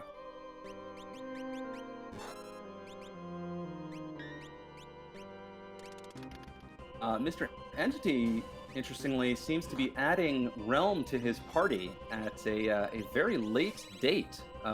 Realm, as you can see from the screen, is level 3. Obviously, you don't want to bring a level 3 character to the final battle. He may be trying to sort of power level her, give her a Magic Power 2 Esper to help her out, and maybe add a late game member to his final fight. Yeah, definitely something that might just be worth, having in your back pocket. If she survives the fight and gains a whole bunch of levels, cool. If she doesn't, I wouldn't reset out of a fight that I've won. But very definitely... true. Shout out to Ficta raiding our stream just in time to see Cheesenator take on the Mad Clown Kefka with this pretty powerful party. We're going to see Celis doing a ton of damage with those level 3 spells. Shadow's just going to chuck everything but the kitchen sink at Kefka. Setzer's got those fixed dice with offering. Going to be rolling, hoping for high numbers. And we've got Edgar, the tool guy, who has been using that drill all seed to great effect. And, just trying to take care of being the general chemist right now. We do have a fallen one here. I do believe that Cheese was able to save his Mega Elixir, though. So that's going to be just okay. Now, if you see Cheese going into the menu quite a bit while animations are playing, he is taking advantage of what we call our ATB weight tricking. The enemy's ATB gauge will not fill while you are in a menu if you have the battle set to wait. So if you're in the magic menu, the enemy's ATB gauge will not fill. So while your characters are doing animations, if you're in there, you can trick it out to get a few extra attacks compared to your enemy. Yes, indeed. Very, very intelligent gamesmanship from Cheesenator, who has taken down Kefka. GG. Again, a very strong time for any Worlds Collide seed. Most experienced runners and even newer runners, people who've run a few seeds know that an hour 30 is an extremely good time, no matter what the flags are. So GG to Cheesenator for that. Taking down battle with really zero problems. Absolutely, and Cheese is going to join us here in a moment. Once he is able to do that, we will have a little chat, but until that moment, we can watch Zelfer really taking tier 2 here to task with all of his grinding and the extra spells that he took the time to learn. He is really able to just deal with this tier 2 in ways that the other runners they dealt with quite well, but it might have been a little bit sketchier. Yeah, Grimwolf in chat pointing out that Cheesenator was the one we were worried about when he entered the tower with kind of low mid-30s around party levels. But you wouldn't have known that from the way it finished up. Cheesenator did a really good job working through the tower and had a very strong party by the final battle. Yeah, I think Cheese was really able to take advantage of the fact that these were vanilla bosses and able to plan for them, and really showed off that you didn't need to have a whole bunch of levels if you knew what was coming. And now we have Cheesenator, our second place on stream finisher, time of 1:30:44. GG. GG. Thanks so much. How do you feel about the flag set? Well, I'm really glad that I played it exactly once before this, because my vanilla knowledge is pretty poor. So I just figured from the one that I played right before this, okay, if I get the EXP egg, a bunch of stuff, and I go one-hit kill Hedon, I can get enough levels to do the rest of the seed. And that was my plan, though I flubbed the execution, as you saw. Hey, We overall... still finished. Yeah, a very strong time. Sorry, Rav, you were saying? Yeah. No, overall, very, very well played. Even with that one mistake, a time of 1:30 on almost any set of flags here is a really, really solid time. One thing that we were concerned about is when you were entering the final battle, or entering Kefka's Tower, your levels were in the low 30s. But then by the time you hit Final Kefka, or that final battle, you were well within the 40s or higher. So I think you really took advantage of being able to plan for those bosses quite well.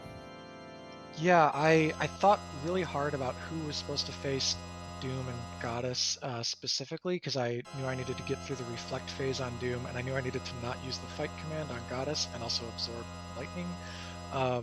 And I was actually a little worried because I sent Celeste to Doom, and I thought that cracking the Pearl Rod would get me through the second phase, but it wasn't enough. And I was like, oh no, do I have anything else untargeted? Help!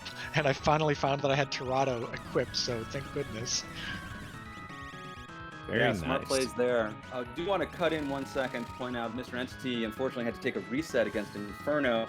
Got hit by that Delta hit we were talking about earlier, and was petrified and annihilated. So You see him taking a quick restart and now back in the battle.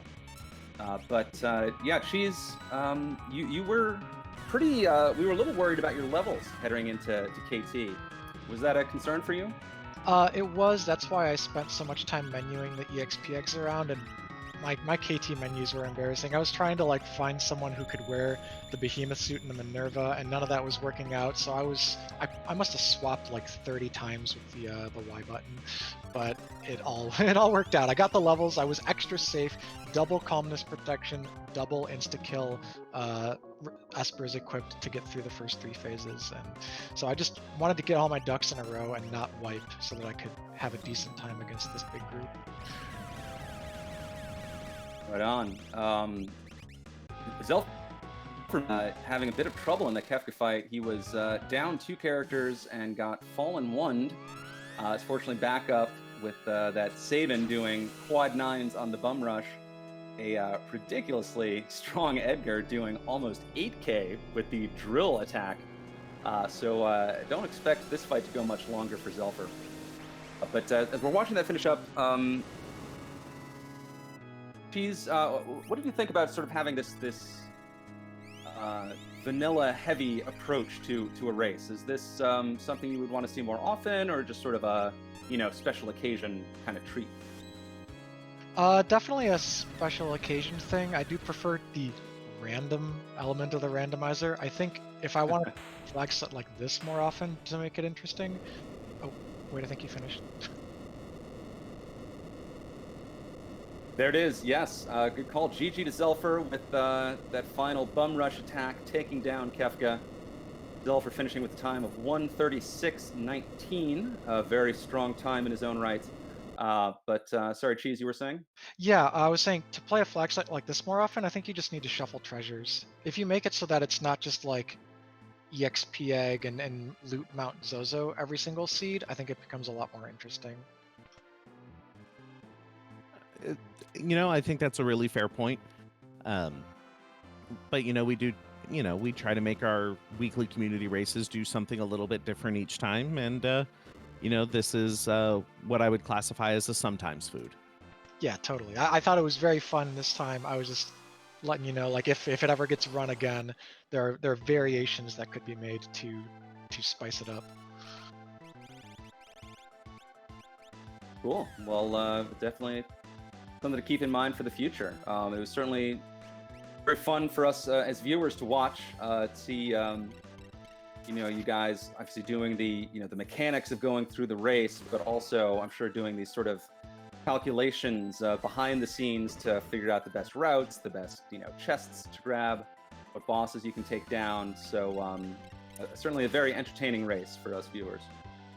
Cool. Well, thanks for having me on. I know you're going to have Zelfer here in the booth for an interview after me probably, so I'll let you do that and finish calling the KT for Mr. Entity, which looks like it'll be fun. So looking forward to the next community race and any more races in between. All right, sounds good. Thank you so much, and GG Cheese.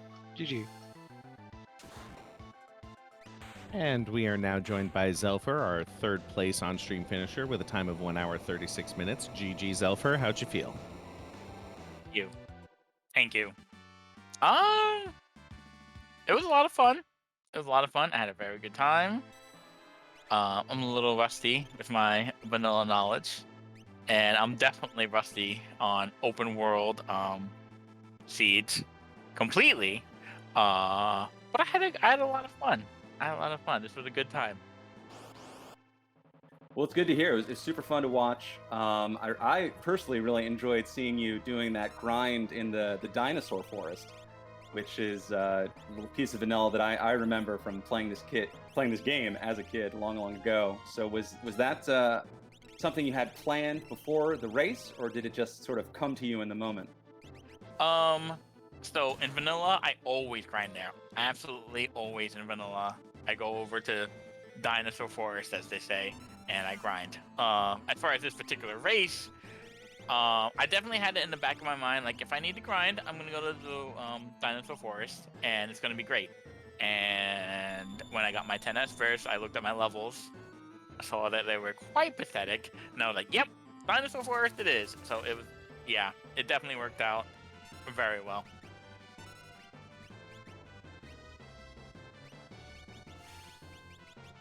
Very, very cool. It was very cool to see. You were also the only person we saw getting to flex those Merton strats. So, one of those things that I definitely appreciate seeing in these seeds is the different strats people use to make their way through all of the bosses.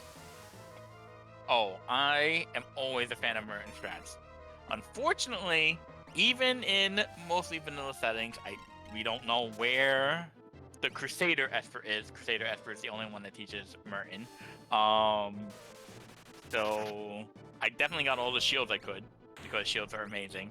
And when I saw that I did get, in fact, the Crusader Esper, I was like, yes, here we go. Here we go. Fun times are ahead. Well, they certainly were fun times. You had an incredibly strong party by the end there. Obviously had no trouble taking on the final battle. And an incredible example of the power of the tools command. Your Edgar was doing, I think, almost 8,000 damage with the drill by the end of the game. Were you expecting to rely as heavily on the tools command when you were starting this seed? Absolutely not. Nope, not at all. I knew in the beginning, I knew drill was in Water Balance, Figaro Throne. I knew it was there, and I was like, you know what, drill will carry me for a good portion of the beginning, middle of the seed. So like, I'm gonna pick up drill, I'm gonna pick up flash, I'm gonna pick up Noise Blaster. In the beginning, I was like, I'm definitely gonna fight Katana Soul at some point. I just don't know when. I never went there. Oh well. But even in my vanilla playthroughs, my drill usually doesn't hurt that much, to be honest. At least I don't try it. So I wasn't expecting it, but everybody else joined at really low levels, and I didn't really want to level them up. So I was like, Edgar, you're gonna stay on the team. I guess we'll just see what drill does. And I was impressed as probably everybody else when I saw drill was doing that much. I was like, wow. And I actually remember this in the future in case I get tools in the future. And if I find a drill in the future, I'm gonna be like, wow, you know what? Drill is really good. I'm gonna keep it in mind all the time now. Yeah, absolutely. Great showcase for that command. What other big surprises did you find from this vanilla heavy seed? Mostly that I did not remember as much vanilla knowledge as I thought I did. I do have a decent amount of vanilla knowledge. I played this game way too much. In the past. That's just how it goes. But I think open world kind of threw me for a loop and just kind of scattered me a little bit. And I'm sure there's a lot of vanilla things I just happen to not recall at the moment. I'm actually really, really excited to watch the VOD of this and just see what everybody else did, to be honest. So I can be like, oh, I forgot about that. Oh, I forgot about that too. And just recall all the things that I forgot about. I'm pretty sure there's quite a list of them at this point. Yeah, fair. For sure. I'm going to say thank you so much for joining us here. We're going to turn our attention to Mr. Entity, who is finishing up the Doom fight. And I say finishing up, I mean he is going to wait here for a few minutes while his Setzer gets unfrozen. And, thank you again, Zelfer, so much. And GG, well played. Thank you very much. Thanks for having me. And I will see everybody around. Thank you very much to the Restream team, as always, for hosting these things. And, of course, always a major thank you to Atmotech for creating this. Thank you, everyone. I really appreciate it. Thank Right you. on. Now, one other thing I do want to bring up before we watch Mr. Entity fight some Diadolos. Sorry, wasn't expecting that to be the sentence coming out of my mouth. So we do have the next version of Worlds Collide is available for people to take a look at and do some testing for us. It is available, and I'm going to link it in the chat here. It is dev.ff6wc.com. And if you want to see the changelog that we are working on, it is also there in the chat.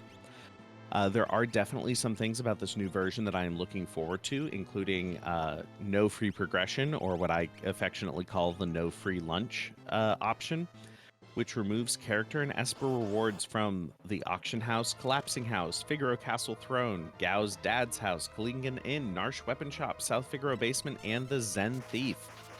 So you're going to have to do something to get your progression checks. Or you very interesting. Just to point out, Mr. Entity reset out of the Doom fight only to have the exact same thing happen.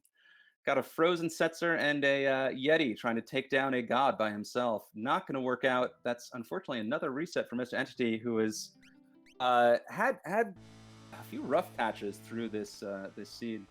But yes, as Ravlin mentioned, we have a new version of the Worlds Collide randomizer out.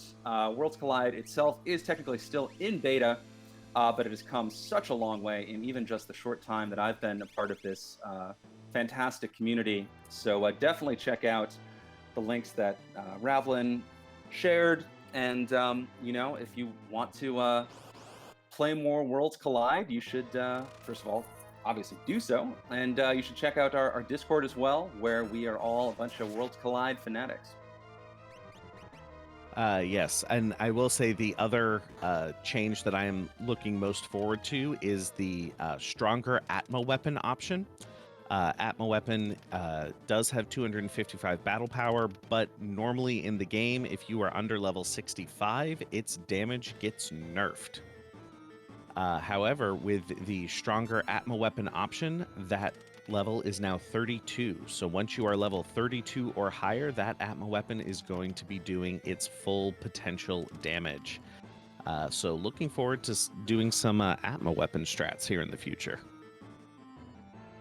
Yeah, very exciting to have another option for sort of unusual, non-standard high-tier weapons. By non-standard, I mean not using the standard weapon damage formula, which is what makes some of these unique weapons so powerful. For example, Setzer and these fixed dice that are taking down Doom on Mr. Entity's screen. Yep. One of the things, if you are wondering what makes for a good weapon in Worlds Collide, if it somehow breaks the damage formula, that is generally a good indication. So fixed dice, Valiant Knife, Illuminas, snipers, all of these things do something where they... I just got very distracted by Mr. Entity warping out of Kefka's tower. Once again, things I was not prepared for. After taking on that Doom fight... I think he is just going to reshuffle his party around and send a different party down there. Right. Yeah. To take on the others. The bosses do not respawn if you leave and re-enter Kefka's tower. So yeah, maybe just as you see, kind of putting all his eggs in one basket now, heading down the second path, presumably to take on the next boss there. Which is not a strategy you see all the time, but Mr. Entity, I guess, feels he needs to have that sure thing to take down these tricky statue bosses. Yeah, and absolutely a thing that I have had to do myself a couple of times. The puzzles reset, quote unquote, but the bosses do not. So. It is certainly possible to, warp out twice and send your most powerful party, down each lane, if you've got the time.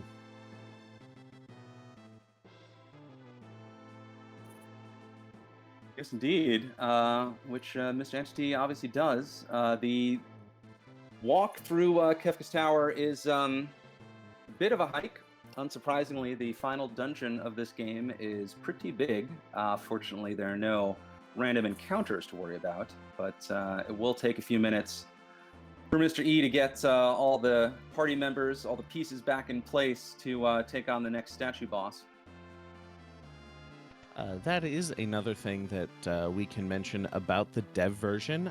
There is an option to add in a statues shortcut. You can set there to be different requirements in terms of characters, espers, and dragons fought. Generally, you would set it to be slightly higher than your requirements to enter Kefka's Tower. And that allows you to land right at the 3 statues battle instead of going through the entire tower. So that might be adding some different strategy to races in the future. You know, do you jump into Kefka's Tower as soon as you can, or do you, do a couple extra checks and try to skip some of these fights? That sounds super fun to me.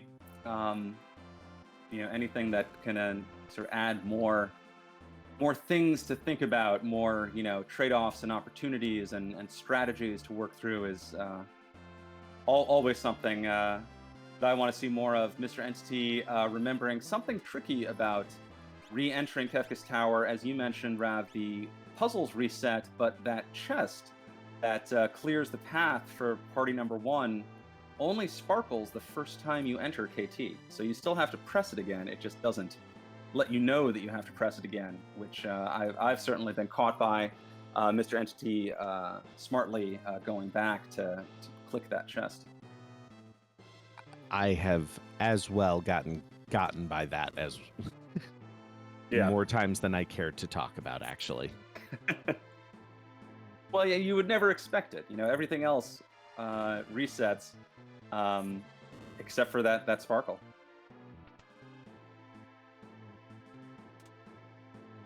But we see Mr. Entry working through the 3 switches now. We get to see that nice Yeti flex. And then I'm not sure. Well, he's going to... The Celis party is the strong one, so we will be seeing him take on, I believe, Goddess next. The real question is, did he already take down Poltergeist? I don't actually remember. I don't remember either. I think we were mid-interview at the time, but we will find out soon. Unless he's thinking that, he must have already taken down Poltergeist, because otherwise he wouldn't send a solo level 39 realm to deal with the spicy chicken. When you are correct. So just the Goddess statue to take care of, and then Mr. E will be in the final battle. And see, look, you got your wish of a Yeti in Kefka's Tower. Again, I think the Yeti gets a lot of hate, which is only moderately deserved. Umaro can be useful. Definitely has his uses.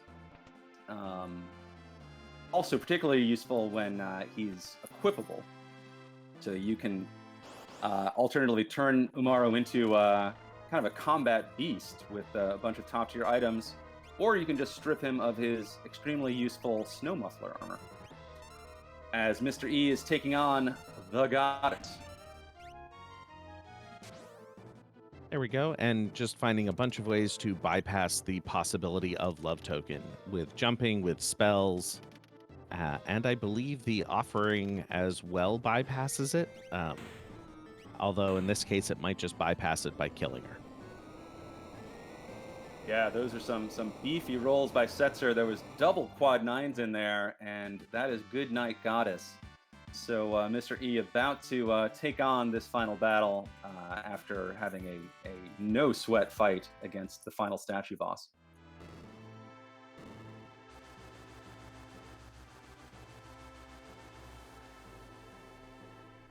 Yep, and now it's going to be the final Kefka fight.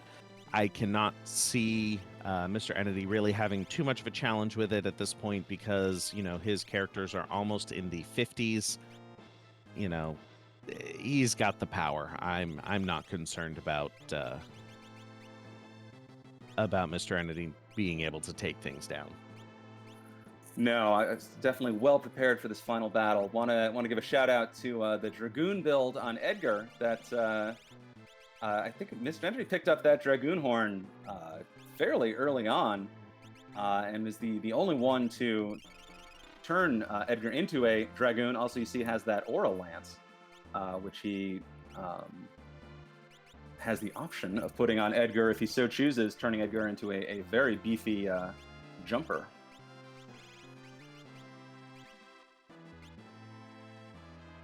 Yeah, that's another nice thing about the vanilla bosses is we know that we're going to have an Aura Lance by the end of the fight and end of the game.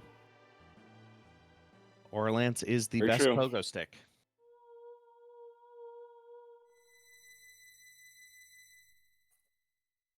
I do think jumping is fun. I think Dragoon builds a lot of fun. I know Boo, one of our admins, is the resident Dragoon fan, but if there is a jumper fan club, sign me up, because it can be a incredibly powerful build and a lot of fun to pull off.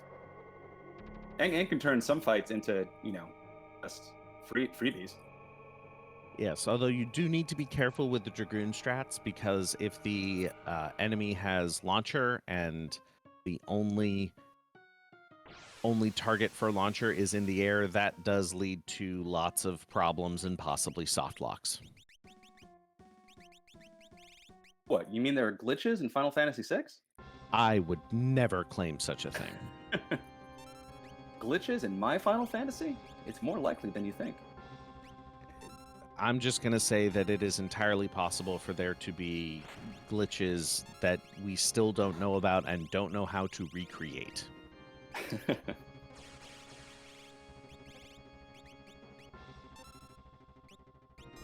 All right. Well, we see Mr. E here. Taking on Phase 1 using that air anchor on the long arm. So, moving your dust, that long arm is going to get one attack off and then die.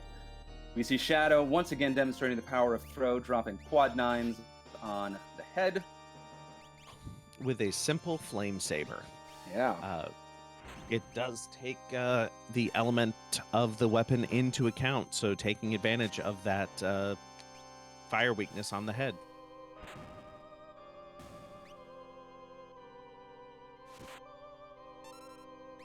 Yeah, as we see here, Mr. Entity, very well prepared, has a very strong party, and is chewing his way through Phase 1. Should have no problems here. Yeah, Phase 1, especially if you can avoid that quake counter, is the least frightening of the tiers, in my opinion. Certainly the most straightforward, and if you handle it in the right way, which we saw all our runners do, you do limit any possible danger. I have been surprised once or twice by just straight up physical attacks, just getting punched one or two times can do a fair bit of damage. Phase 1 is sort of the physical phase of this final battle, but if you handle it like Mr. Entity and the rest of our runners did, as you can see, there are very few things to worry about as he starts Phase 2. Yep, and Phase 2, I expect him to take advantage of that air anchor again. There we go. And I'm not sure if he has the mute spell or not, but that would be the next thing I would be looking for.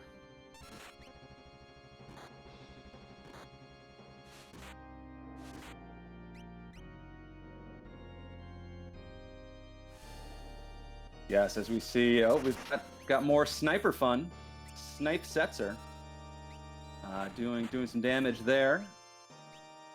Celis, who has been wearing a magic power Esper, basically this entire seed has been doing crazy magic damage for all our runners. Mr. E, no exception.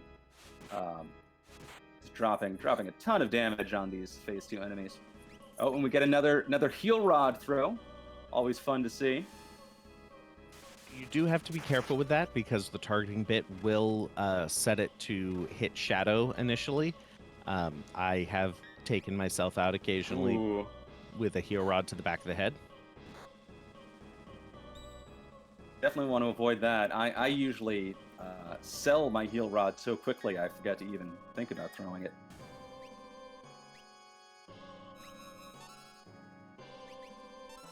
As Mr. Entity is dealing with mostly dodging the 10 hits from hit.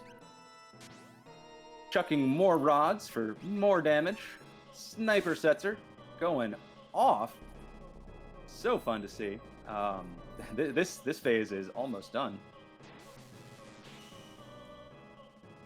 Yeah, once again, he is very, very powerful for this point in the game. You know, the tears of Kefka here are not going to be a problem.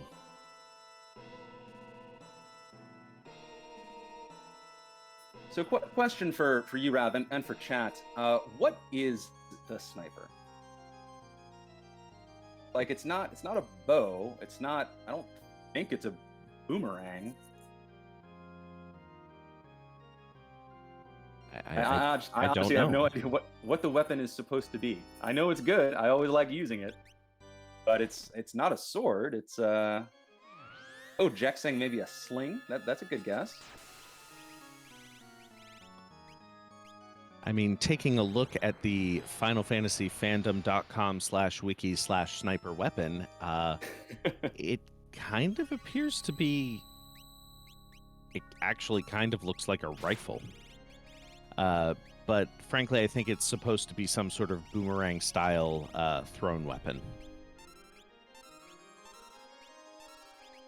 I guess, yeah.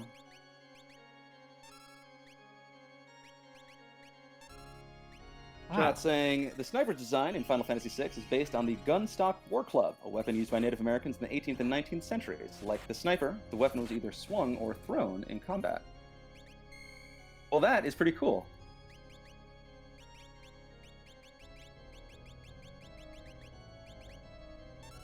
The more you know. Who knew that Final Fantasy VI Worlds Collide was going to teach you a little bit about world history today?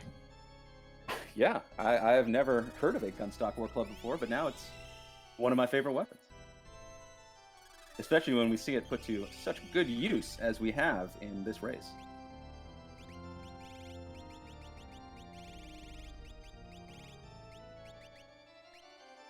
All right, and we are looking for just taking out Girl and Sleep here. I believe I saw him have either Fenrir or Golem or both. So there's the Fenrir cast. At this point, now we're just looking to take it out and deal with the calmness and finish this up.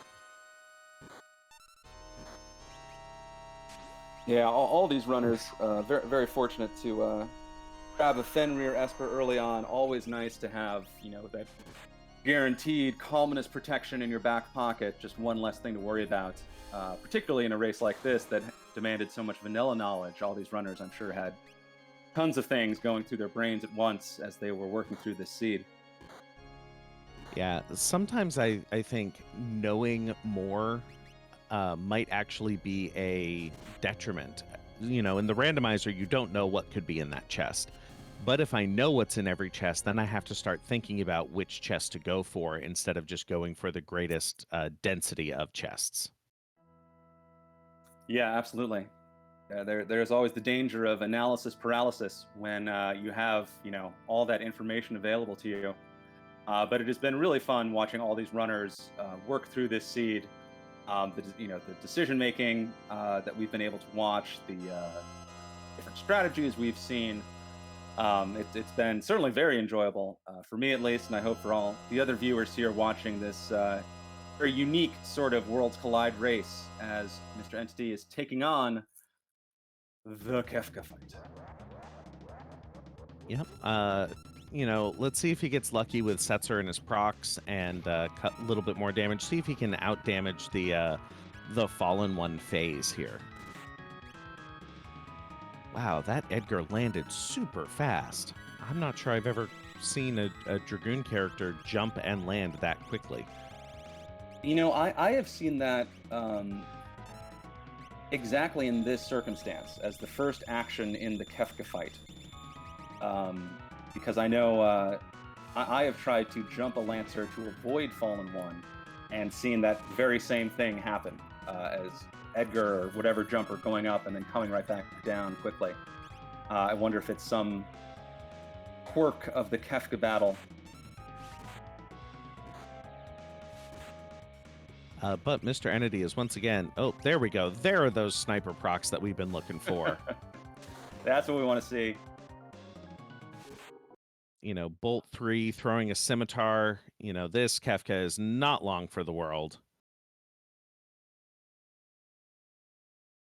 And so while we did not see the flash boom on stream, we did actually see it in the GGs in the race room. He did finish with a time of 2:04.48. And he will join us in just a moment to give us a little chat about that.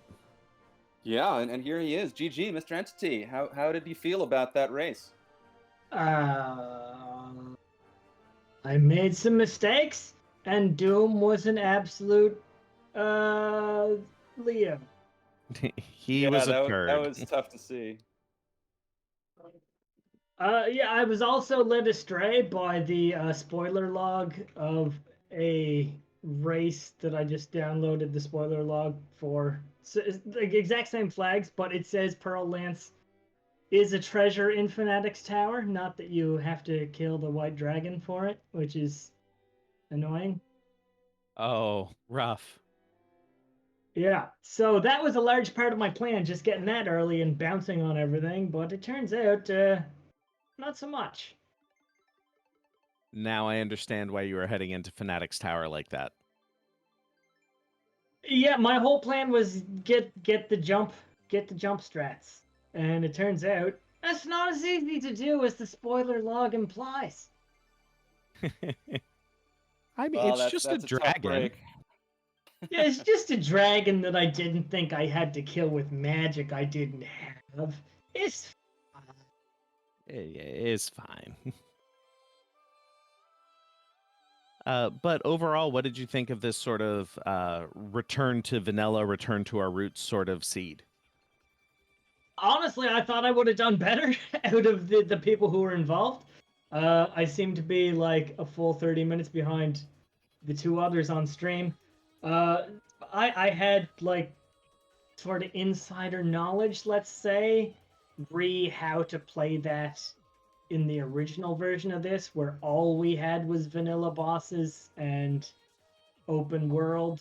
Yep, I remember those days. Yeah. So, you know, it was interesting. I also kept getting like a million dead checks and nothing but espers, which wasn't super helpful when I got to the end of the game. Yeah, had some tough luck back there looking for the final two espers. Fortunately, obviously, we were able to pull it out. Yeah, I was also led mildly astray by Jack saying that Delete River provides more experience per level than which it doesn't. It's a garbage check.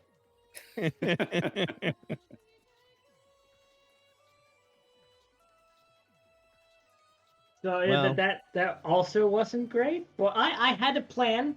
It just turns out that the plan doesn't work. that's all right. We live and learn, right? Hopefully. Was very enjoyable as a viewer watching, because even with the open world flag set and all the vanilla knowledge available, we still had the 4 racers on stream go in 4 different directions to start the race. So there was a surprising amount of divergence throughout this race, which was very fun to watch. Well, I can definitely see that. A lot of people joined the race and were like, oh, wait, open world? What? Like, I seem to be one of the only ones that actually read the flags. Why do I need to read the flags? What are you talking about? It's fine. And apparently it was fine for everyone else. So as one of the only people that read the flags, I did the worst. And I guess I'm proud of that. Defying expectations. Hooray. Well, it's a community race, and you know, you won the hearts of the community So, Aw. in a way, you won. Yeah, I'll just put them in a box with all the other hearts I've collected, I guess. Dark. Hope the police don't show up. All right. Let's see. Any other final thoughts you want to share with the viewers at home? I presume you interviewed Jack? Yes. Then may I just say the Bruins are terrible, and anyone who likes them is an idiot. I mean, I suppose you're allowed to say that. Okay, then I will. The Bruins are terrible, and anyone named Jack who likes them is an idiot. I don't know what I expected. But outside from that, general thanks. The standard stuff. Thanks to Atma, thanks to the Restream team, and Jack should stop saying the Bruins are good, because it's annoying. Well, fortunately, I guess Jack is in chat listening to this, so I'm sure he will take that to heart. Yeah, Thanks. he always listens to me. Yeah, right. But thanks again for the race. GG on a very entertaining run. And as you mentioned, big thanks for our Restream team, particularly our Restreamer Ashrin, our trackers, Ceiling Cat, and Franklin doing the hard work behind the scenes. So Ravel and I get to goof around and enjoy this very fun seed. Please give our runners a follow if you liked what you saw here, which I believe are linked in chat. If you'd like to see more Worlds Collide, well, then you have excellent taste. And also you should check out our Discord.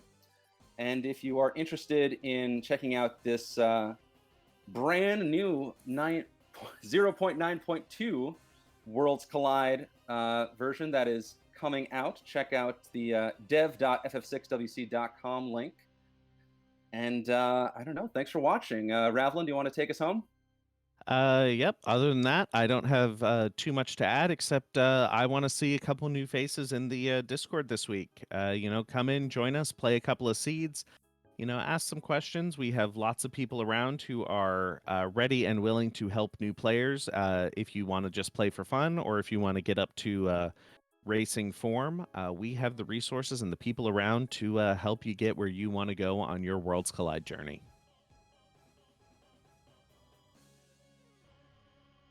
Other than that, good night, and thanks for joining us.